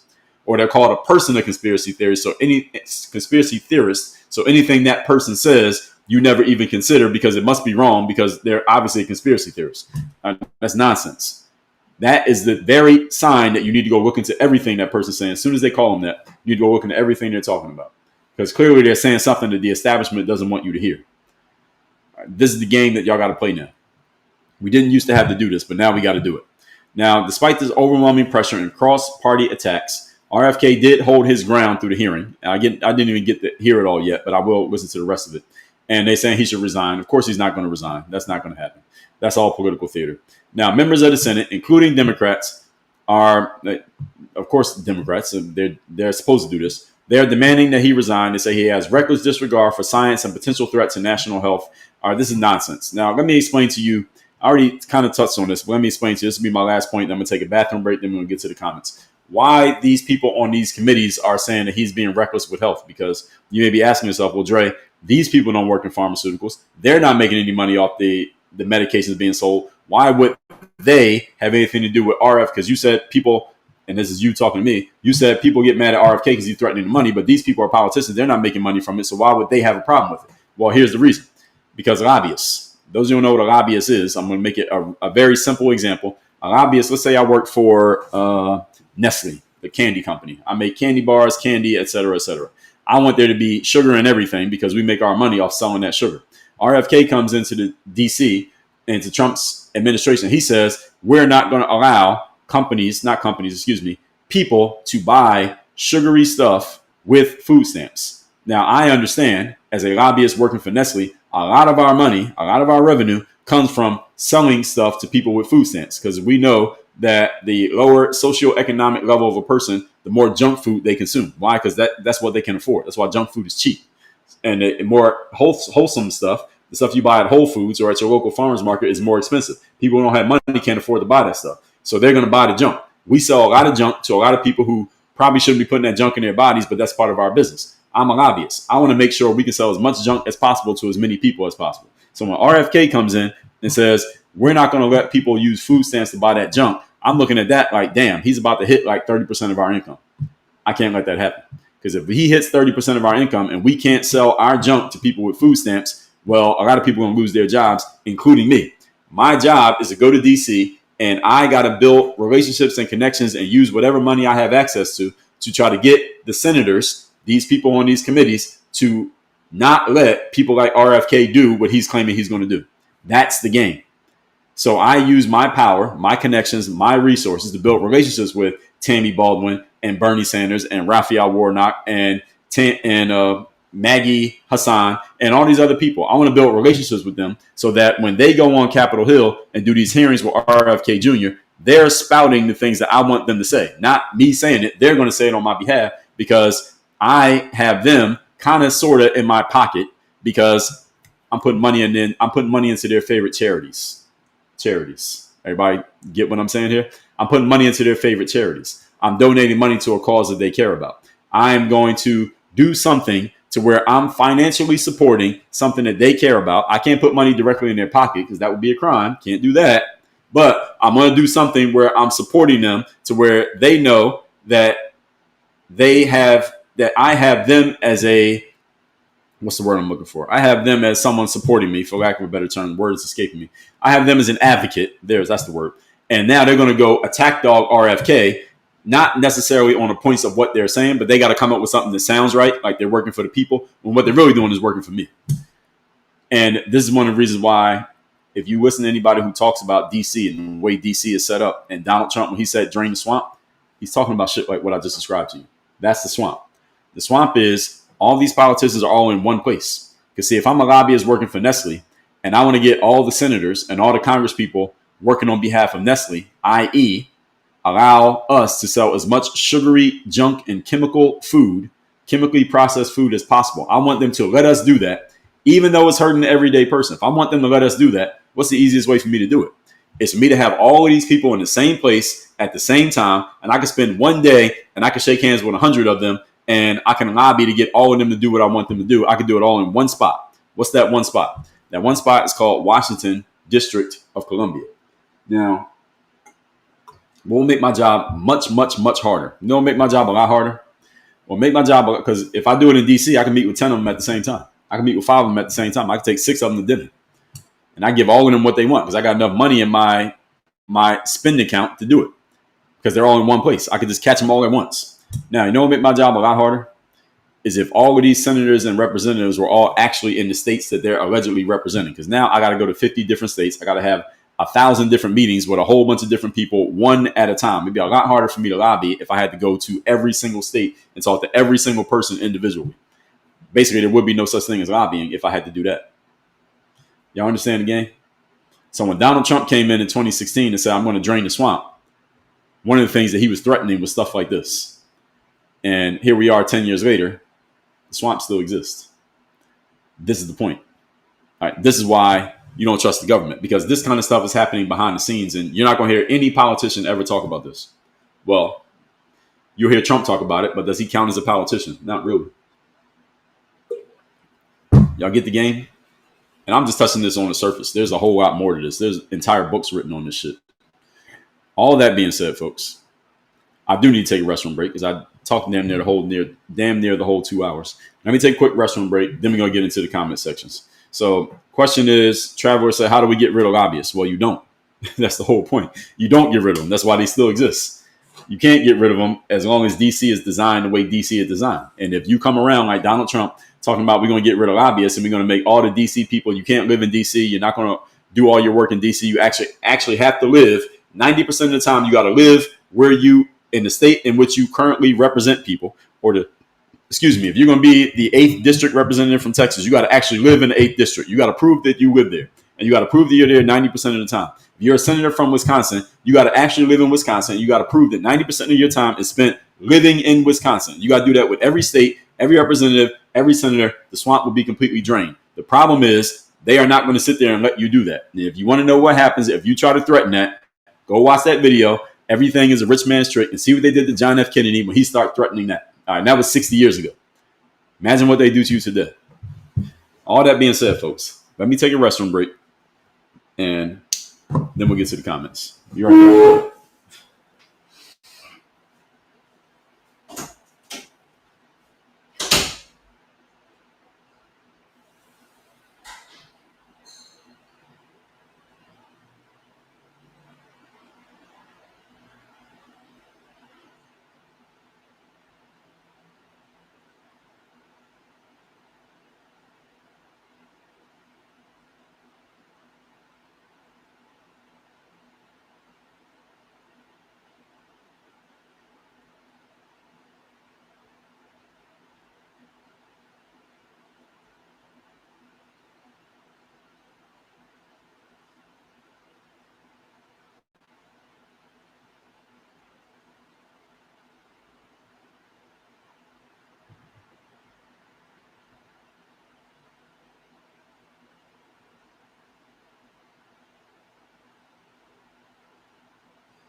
I'm back. Let's get to it. So over on YouTube, dog, but not from Menace, says jabs save lives, quote unquote, is the biggest crock pot of shit ever. Jabs cause generational damage. Well, that's what RFK has said. I understand you.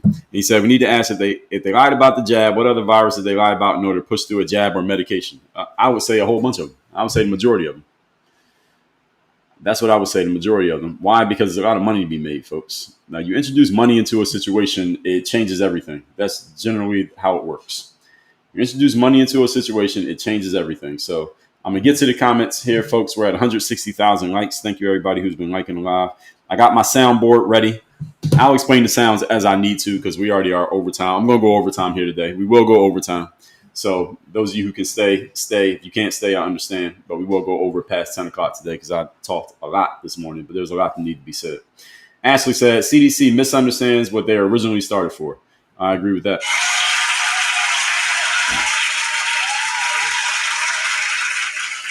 And A, thank you for the rose. Barbara Kelly said, me too. Lynn Renee McDonald said, government and taxes simply toxic has to go. Pretty much. Nana Cat said, it's all about the money. Yes, it is. It's all about the money.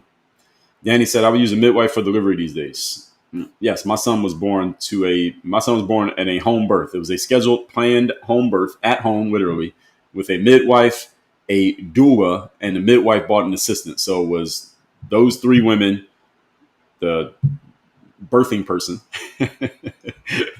my wife, and me. I wasn't involved. I was just taking pictures, getting out the way. Carla said, how many gain of function viruses are being housed in the CDC? We'll never know, Carla. Good question. We'll never know. Big Sam said you can ask ChatGPT what jab to take and why and what side effects are. Well, technically you could, Big Sam, but it might not give you accurate information. And the thing is, you don't know if the doctor's giving you accurate information either. So that's the problem. Is that who do you trust? I bottom line will trust myself. I'm going to use my own skill of discernment, which basically means personal judgment, to make any decision. Even ChatGPT, I just saw Grok give me bad information. I just asked it to name all the people who were at the hearing, and they left out the specific person I was looking for. It ain't that many people on the committee. So how does Grok get that wrong? So anybody know Elon, let them know. Barbara Kelly said, I agree. My body, my choice. If anything goes wrong, it's on me. Yes, exactly.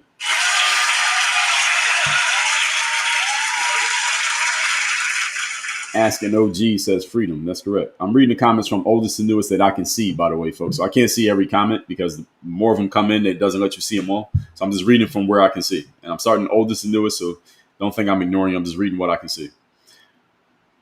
Danny says, Sandra Burke. Who's that?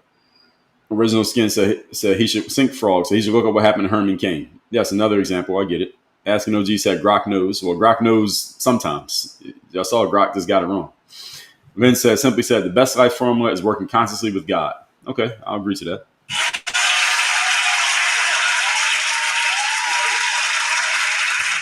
Tarika Marin said Pocahontas is AOC. No, it's not AOC. It was either, which one is Pocahontas? I think it's Elizabeth Warren. The one who said that she had some, what did she say she had? Like some Indian blood or something in her heritage. It wasn't AOC. It was from the first term, and AOC wasn't really that prominent then. I believe it was Elizabeth Warren that Donald Trump was calling Pocahontas. Because Nancy Pelosi, he just called her Crazy Nancy. She's kind of quiet now. I think she's winding down towards retirement. She can retire. Once she got like $40 million, how'd she get that? From her salary? So Vivian said, Trump calls Elizabeth Warren Pocahontas because she claims to be, yes, there you go, right there. That's what I thought. Calls Elizabeth Warren Pocahontas because she claimed to be Indian. So yeah, she deserves that for claiming to be Indian, because she's trying to claim Indian as some way of making herself brown. Like, bitch, please. Mary Kennedy Withrow said, follow the God. Thank you for the follow. Carla said, Senate 2 terms, Representative 6 terms, 6 years. I think you mean years. Yes. Matt Paletta said, why don't you ask about RFK's background in healthcare? Well, what about it? What about it? Because Matt, the question that you're asking there, I would call that a Socratic trap. And actually it kind of is a Socratic trap. The thing is, RFK's background in healthcare is not the point, because everything that RFK is saying, I could have been up there saying the exact same things. All he's saying is we want more transparency, less mandates, and we should not trust something that comes out of the medical industry just because somebody in the medical industry said it. Anybody could say that. Matt, you could get up there and say it, and it would still be true. So it's not about RFK's background in healthcare, actually. And when people say, well, what about your background in healthcare? You're attacking his personal background as if the points that he's making, which are very logical and rational points, are invalid simply because he doesn't have a certain level of expertise. That's how we got here in the first place, is trusting people based on their expertise rather than trusting them based on the logic of their point. So because of that, Matt, you get the non sequitur of the day. You're not that guy, pal. Trust me. You're not that guy. Okay. So Tomo said she was elected 2013. I don't think elections happened in 2013. Elections will happen in 2012. She goes into office in 2013. Offices usually start in January, but the election is in November, the previous year. Kiono, thank you for the follow. Big Sam said, your decision for yourself affect those around you. So how do you reconcile that issue?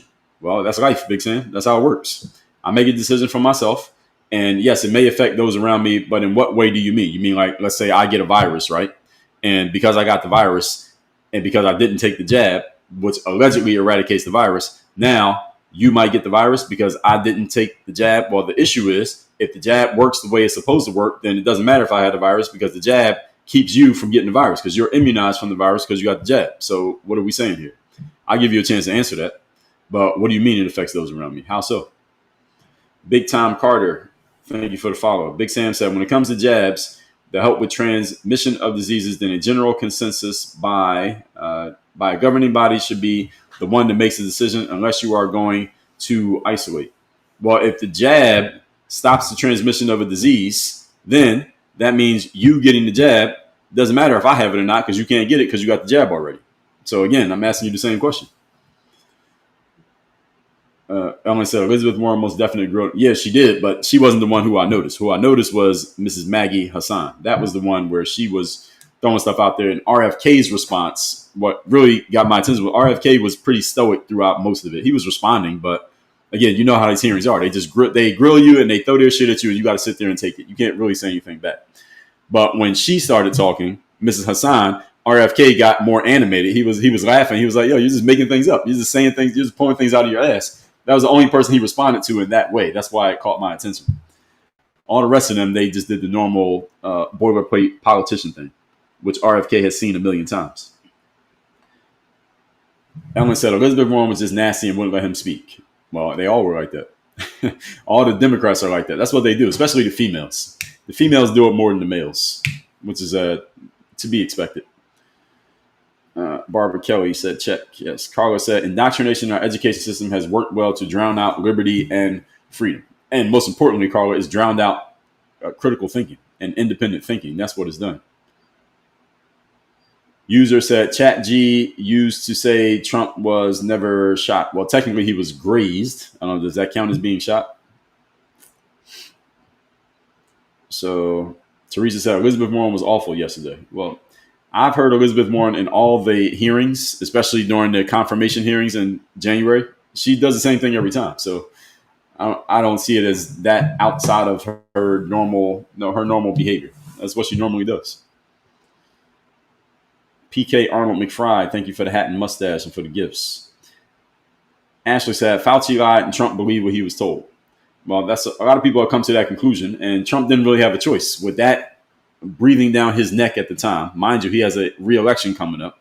He doesn't want to look bad, so he trusted the people he could trust because what else is he going to do? Trump was put in a tough position. That virus coming out when it came out was a no-win situation for Trump. There was basically no way he could win, and we saw what happened. Even with all that, it was still contestable what happened in the 2020 election. We'll just leave it at that. Gen X Nurse, happy Friday. Thank you for continuing to discuss relevant topics. You're welcome. Well, it was in the news, then I guess that makes it relevant. So that's where I'm getting it from. I just look at whatever's happening in the news, i.e. on X, and that's what I go off of. Michelle, good morning. Member level 11, Gen X Nurse, congrats. PK Arnold, happy Friday. Melissa Carone, thank you for the share. Gen X, thank you for the club. Cheers. Gen X Nurse. Marky Man said, thank you for turning the world right side up. Well, I'm doing my best. I'm doing my part. Barbara said they have data on who lived through it, right? What do you mean? Like people who didn't pass away? If you're talking about the virus from 2020, I'm sure we have that data. I mean, you just count how many people passed away. Now, a dead body, you can't fake. But what they die from, that's the question. That's how we don't know. That's where the ambiguity comes in, how they die. My maternal grandfather, my mom's dad, who he had a stroke and he had some other things that happened. I saw him in 2017. He was in poor shape. He couldn't walk, couldn't go to the bathroom by himself. He couldn't even turn his head. If he was talking to you, he would move his eyes, but he couldn't turn his neck because he was pretty much done. He was teetering on the border of the grave. Then in 2020, he passed away. And when he passed away, he had the virus. And then people in my family are like, well, he passed away from the virus. Like that mofo was already dead. He didn't die from the virus. He was already about to be dead. The virus, all the virus did was kind of give him a little push, but he didn't die from the virus. He was already on his way. So is that a death from the virus or is that a death with the virus? That's where it got conflated, and that's where the data got screwed up. And that's what RFK said.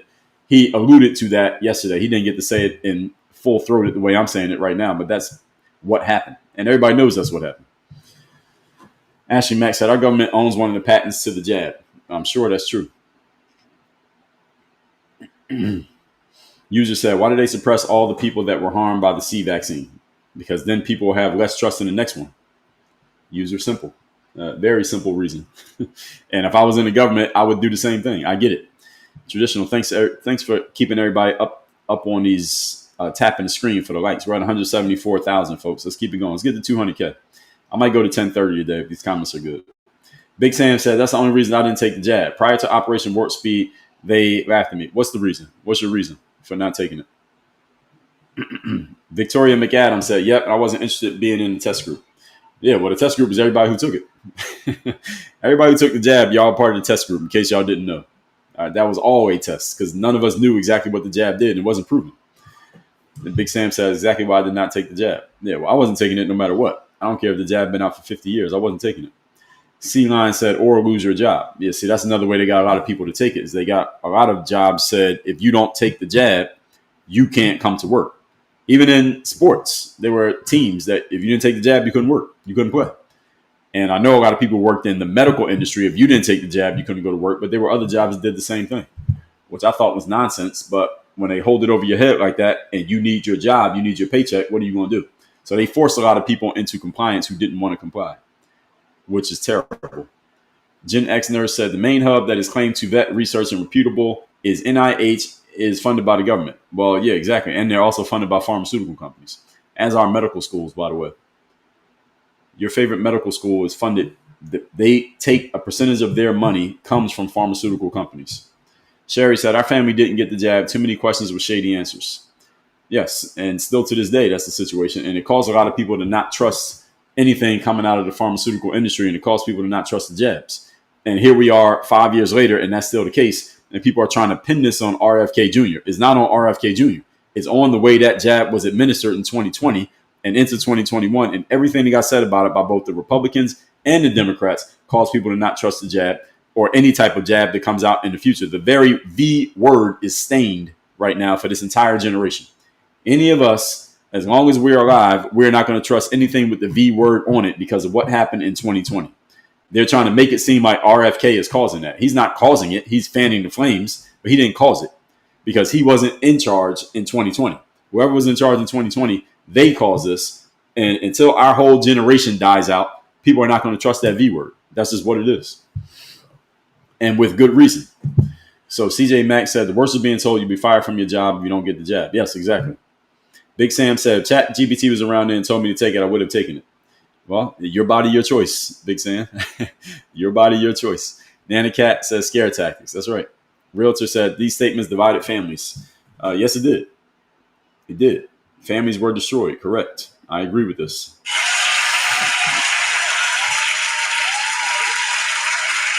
Ashley Mack said they threatened government contracts with companies didn't mandate.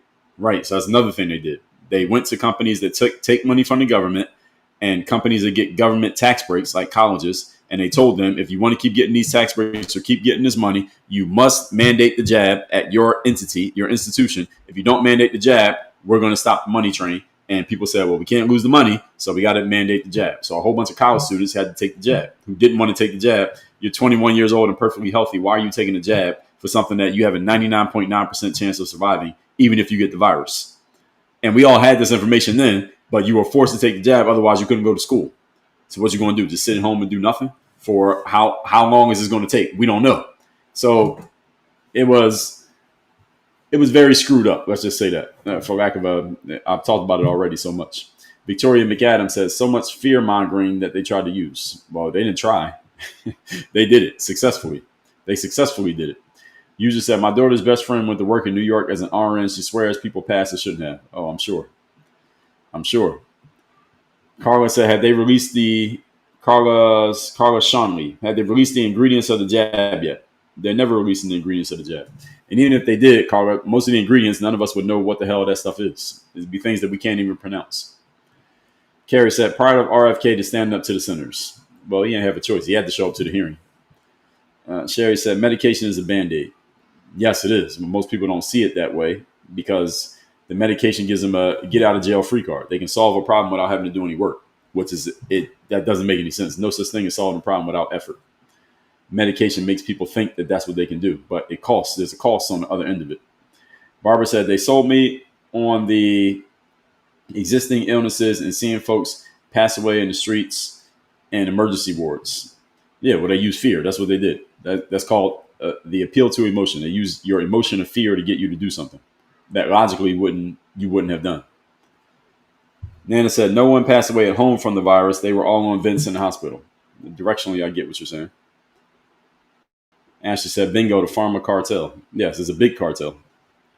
Patricia said, I have a Caesar's order. I have to take meds. Okay, fair enough. Nana says, all about the money. They don't care about us. Well, I think they care, but as long as caring about you and making money can go together. Now, if it's pick one, then it becomes a different story. KJABIM said, in Canada, have universal health care and proper science and jabs. We do it fine. RFK is a quack. Well, why is RFK a quack? I'm giving you a chance to tell me why RFK is a quack. And you say in Canada, you have universal health care and proper science and jabs. Well, what makes it proper, KJA? I'm going to give you a chance to explain why you're saying what you're saying. You made a statement here, but I need context. Canada has universal health care. That I can agree to. But you said you have proper science and proper jabs. Why? What makes it proper? Just because universal does not make it proper. So I'm challenging your point here and asking you. And also, you said RFK is a quack. Now, that one is an ad hominem. Is that like a personal attack or something? So you get the ad hominem of the day. But now I need you to give context of why you said that. Your Honor said RFK is threatening the health of his entire nation, not about money. This is what you're doing is ad hominem again. Is that like a personal attack or something? And how is he threatening the health of the entire nation? How? What is he doing wrong? Your Honor, I'm going to ask you. KJA said Trump is a quack too. Okay. Is that like a personal attack or something? Trump has threatened the whole world. What has he threatened the whole world with? What has he done? Again, I'm going to ask you for some context as to these statements that you're making. Have some more chicken.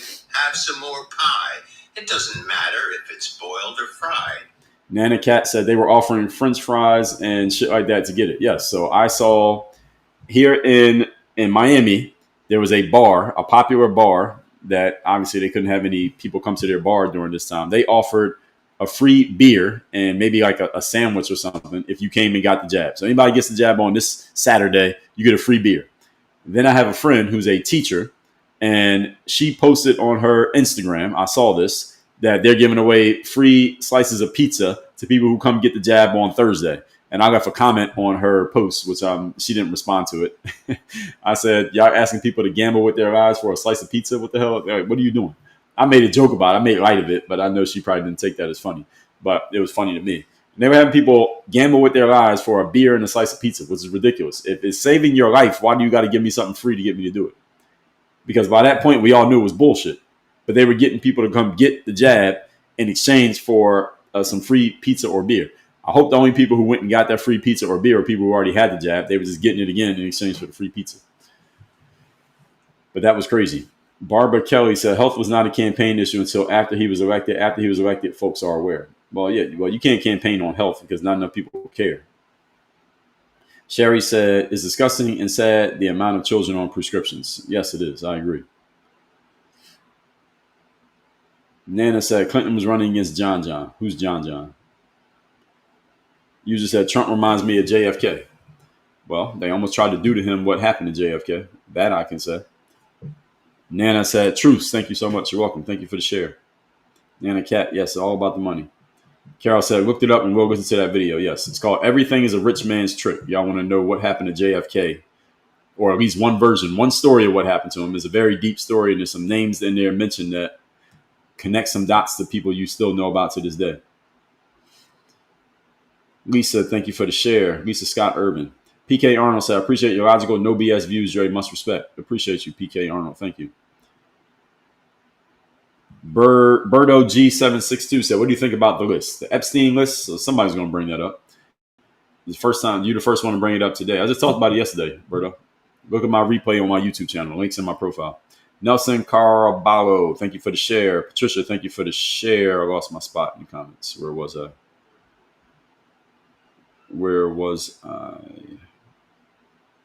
Okay, I'm not that far from catching up.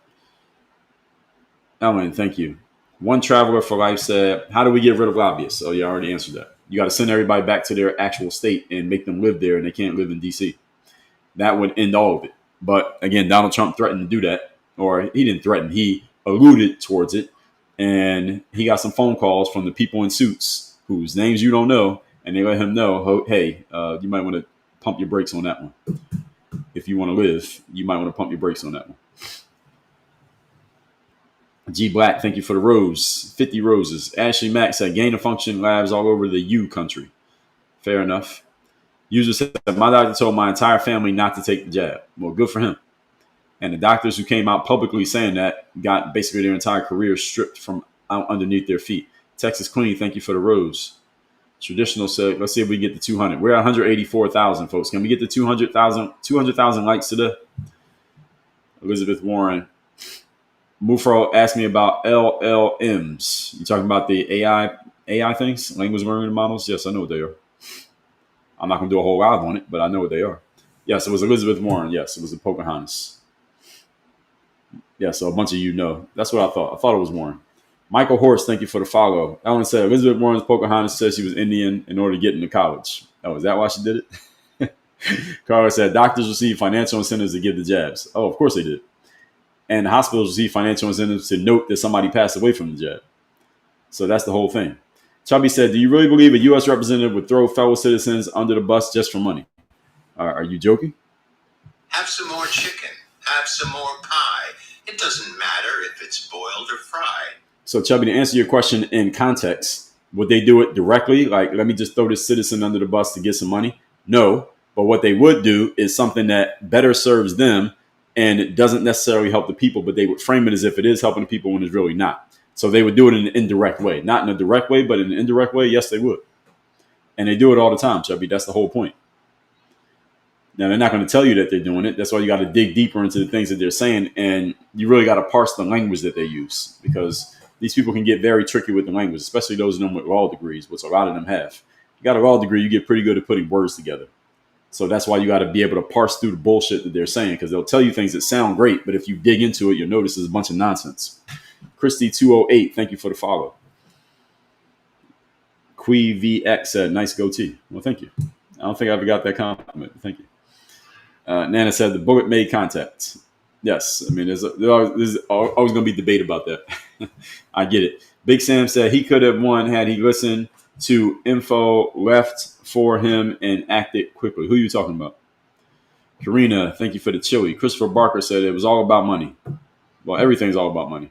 Courtney said, my GMA grandma passed of dementia and bone cancer at 83 in 2020. Without the virus, she was considered a C19. Well, how'd they do it? How'd they come to that conclusion, Courtney? Based on what? Karina said, hospitals with more C death reported made more money. Oh, yeah, of course they did. Yes, that we know happened, that they were incentivized to note a death as a death from the virus. Why? Because one reason is because it led to more data that said more people are passing from the virus. If you tell the citizens that more people are passing from the virus, then more people are going to say, damn, I guess I better be aware of that virus or wary of the virus. That means I better go get the jab. You get the jab, pharmaceutical companies make more money. So it's an easy dots to connect. Ice Cold Sun said, even when I was in the military, they held it over our heads. Yeah, see, the military, even then. Kuya Bin Yash, good to see you. Gemini Gypsy said, I took a $7 pay cut to not get it. I was not going to be forced. F all that jazz. What does the pay cut have to do with the jab, though? How were they connected? Big Sam said, MRA Tech was disparaged and not taken seriously. The pioneer Katzlinko almost went bankrupt. No one took her seriously. Then boom, is a miracle. Nah, I'm good. Okay, I don't even know everything you're talking about there, but I get directionally what you're saying. Christopher Barker said, I took everyone's temperature at my job before entering. If they had a fever, they had to take the test.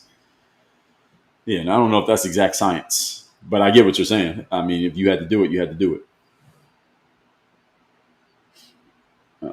Ashley Mack was saying to Big Sam, 8 previous candidates killed the lab animals and then it's safe. Nope. All right, CW said, families and longtime friendships were destroyed. Yes, they were.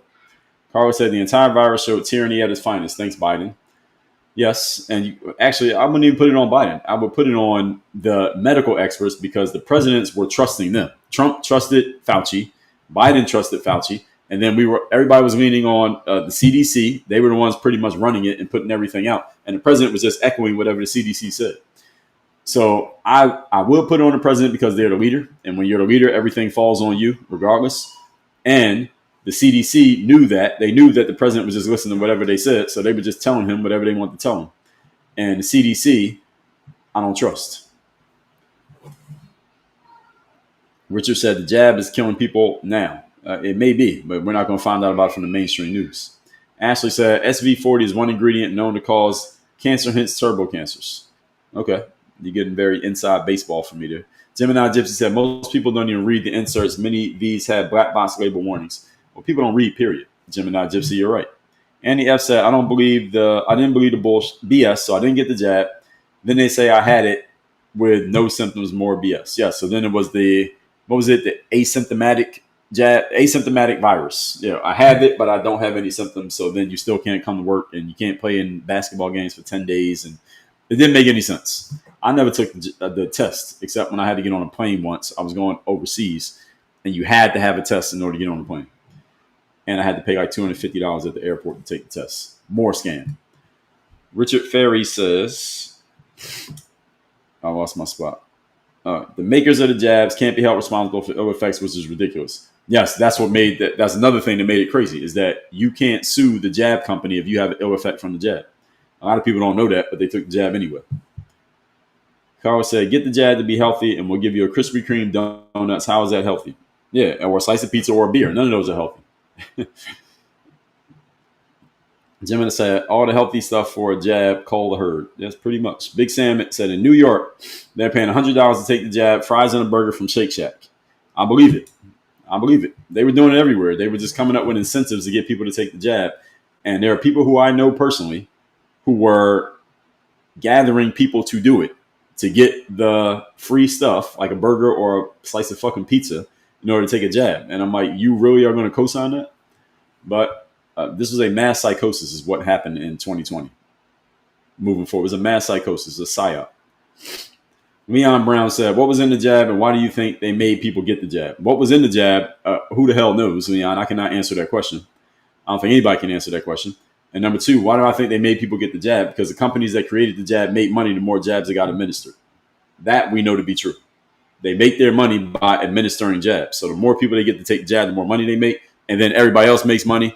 And when you offer people money, people will compromise on values that you thought they would never compromise on. You offer them enough money. That's a universal principle.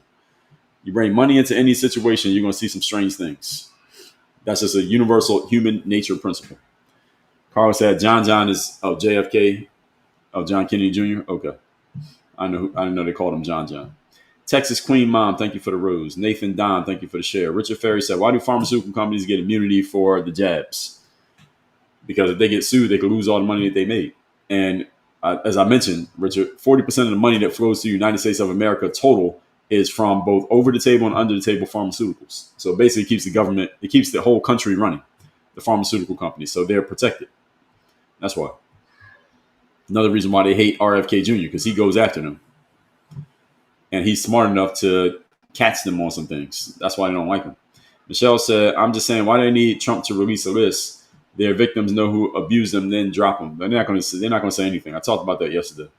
They already got payout settlements. So if they say anything, they're violating their NDAs. They have to give the money back. They're not giving that money back. So that was all just theater. This is all just for show. Texas Queen Mom, thank you for the roses. 168 roses. I don't know what I'll do with all those roses. CW, thanks for the follow. Wizzy with the pass, thank you for the follow. Christopher Barker said, just because you take meds doesn't mean you're lazy. That's not what I said. You're not that guy, pal. Trust me. You're not that guy.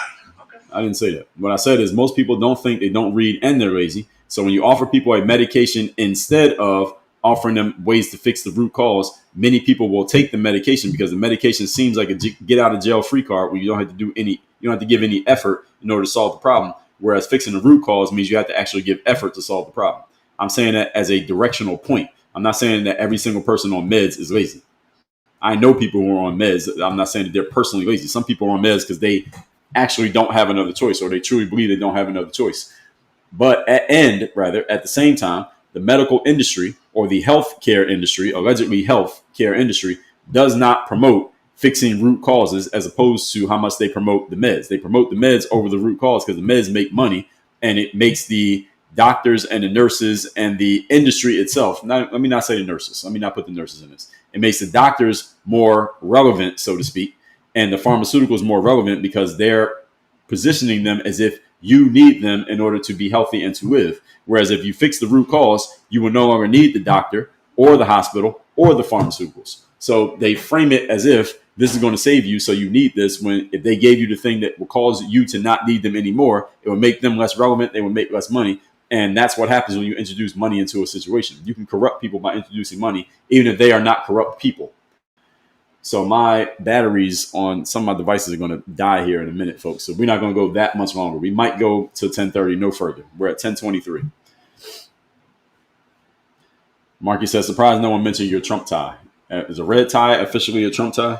Now, somebody did mention it. I was wearing a red tie with a blue suit and a white shirt, and somebody said, well, you got on the Trump outfit. But I guess without the blue suit and the white shirt, then it doesn't look like Trump. but you just mentioned it. So now somebody mentioned it.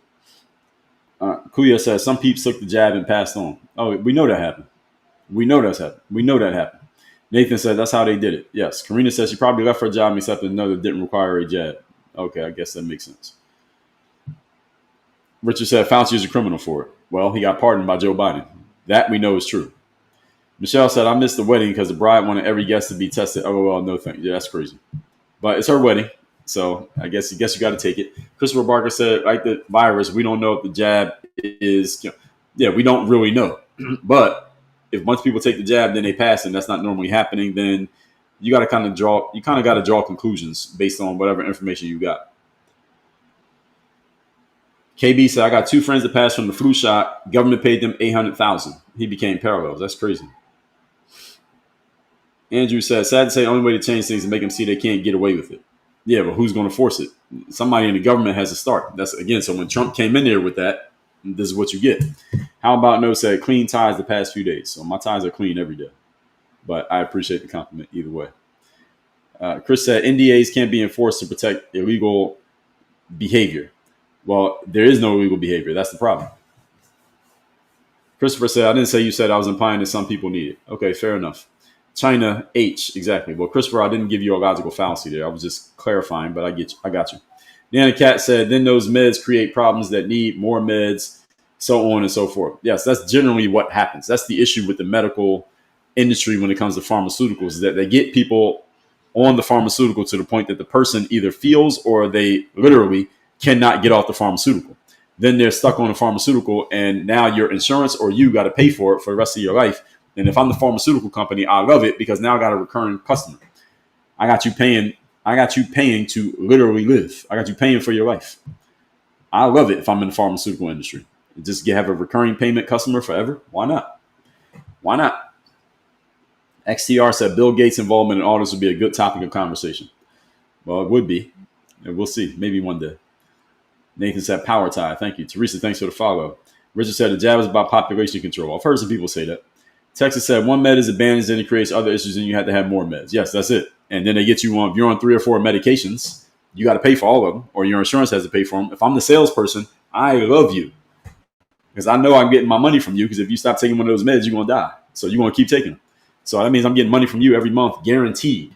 It ain't like a gym membership. You might decide to stop going to the gym. So you can't decide to stop taking a med if you believe not taking that med is going to mean you're going to die. You're taking that med forever. And if imagine you got 1,000 people paying $150 a month for 3 different meds a piece, how much money is that? That's a great business to be in. All right, do you understand why these people don't like RFK Jr.? He's threatening that. You kidding me? You threaten that, they coming for you. I mean, you saw what happened to his uncle. Daisy Spark, always refreshing, well listening. Thank you. Robbie Lance said, Dre, you're a legend. Thank you.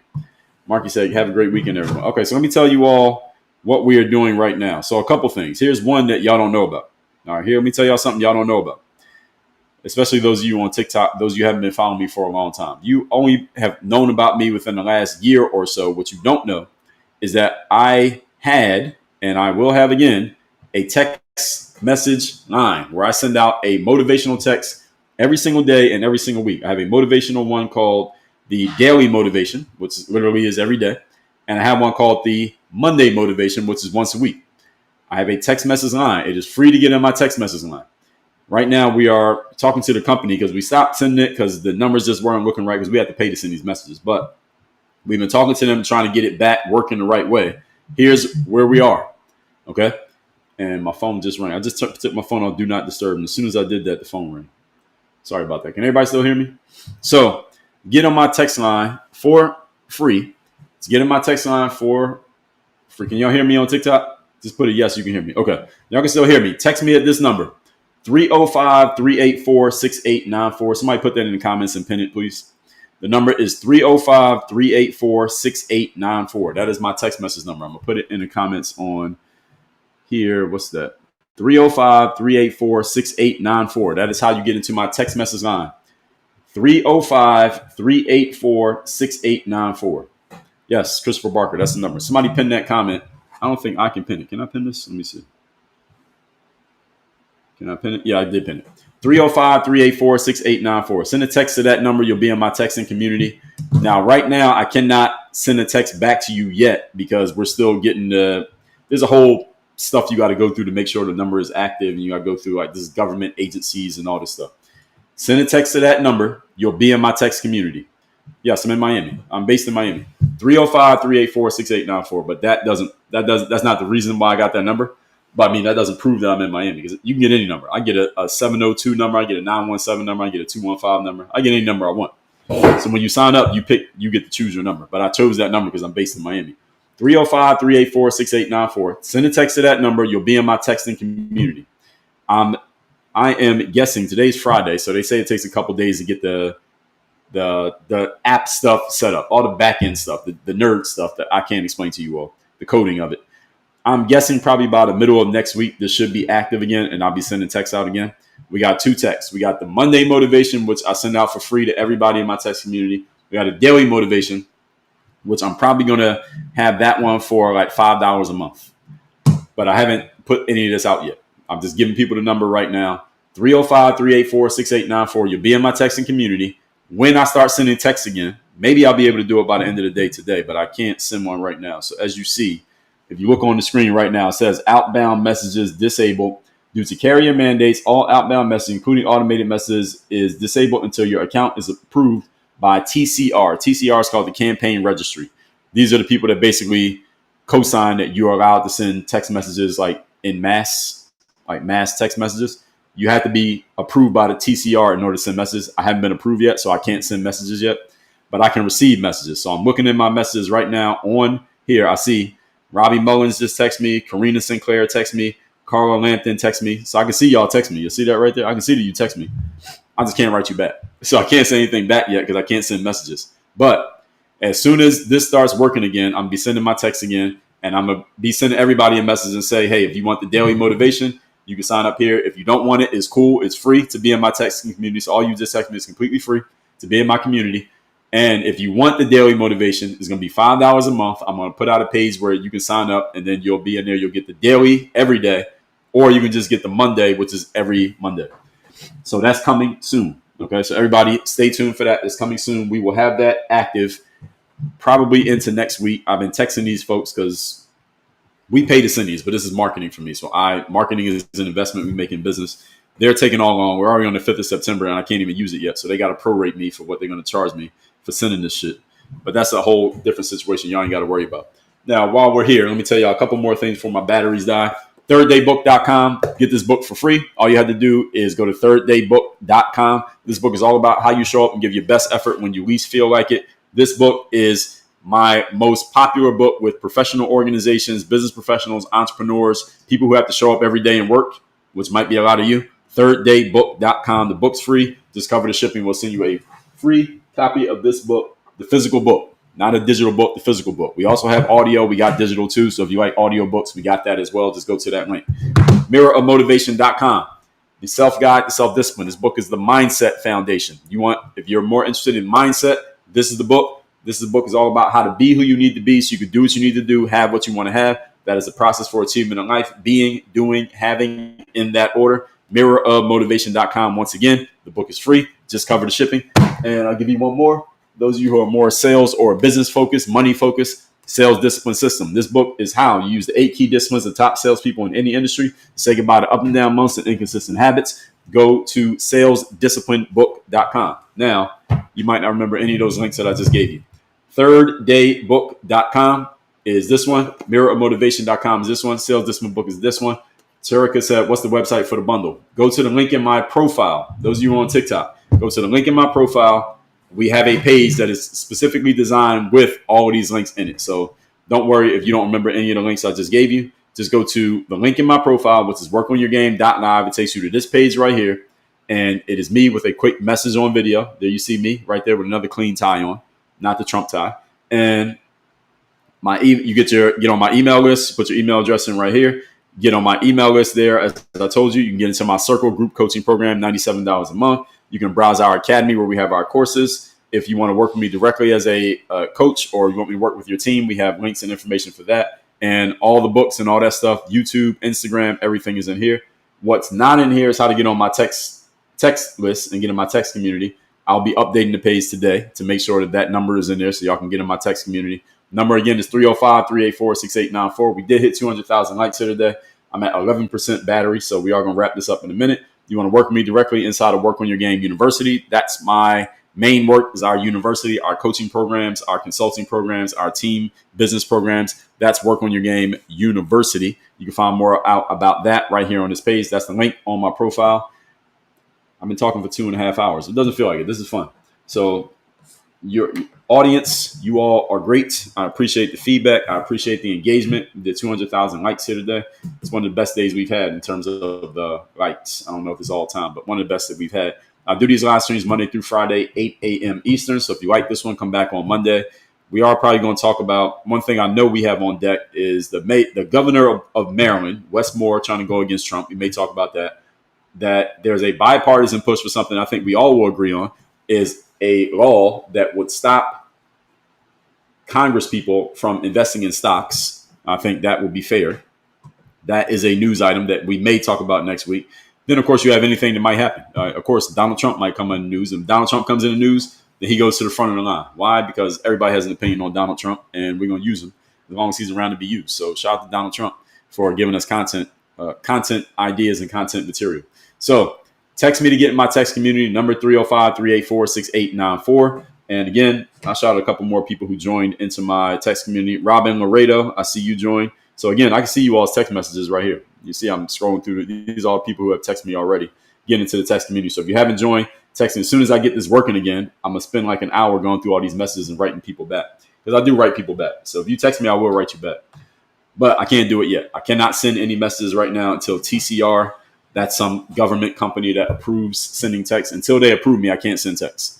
But you can text me. So I can see that you text me, but I can't write you back yet. I'm going to update that page that I told you, link in my profile to get any one of these books. All the links to the books are in there. The links to my coaching programs are in there. My text number is not in there. I'm going to update it in a second. I'm going to post a story to my TikTok story so that y'all got the number to text me. And that's that. Everybody have a great Friday and a great weekend. I will see everybody Monday morning, 8 a.m. Eastern. Thank you to all the moderators. Thank you to the regulars who are here consistently supporting. Shout out to the new people who came in here today. And I will see everybody Monday morning, 8 a.m. Eastern. Topic to be determined. Make sure you text me. Everybody have a great weekend. We are out of here. Work on your game. And I just got the low battery notification. So we are out. We're done. Work on your game. We out.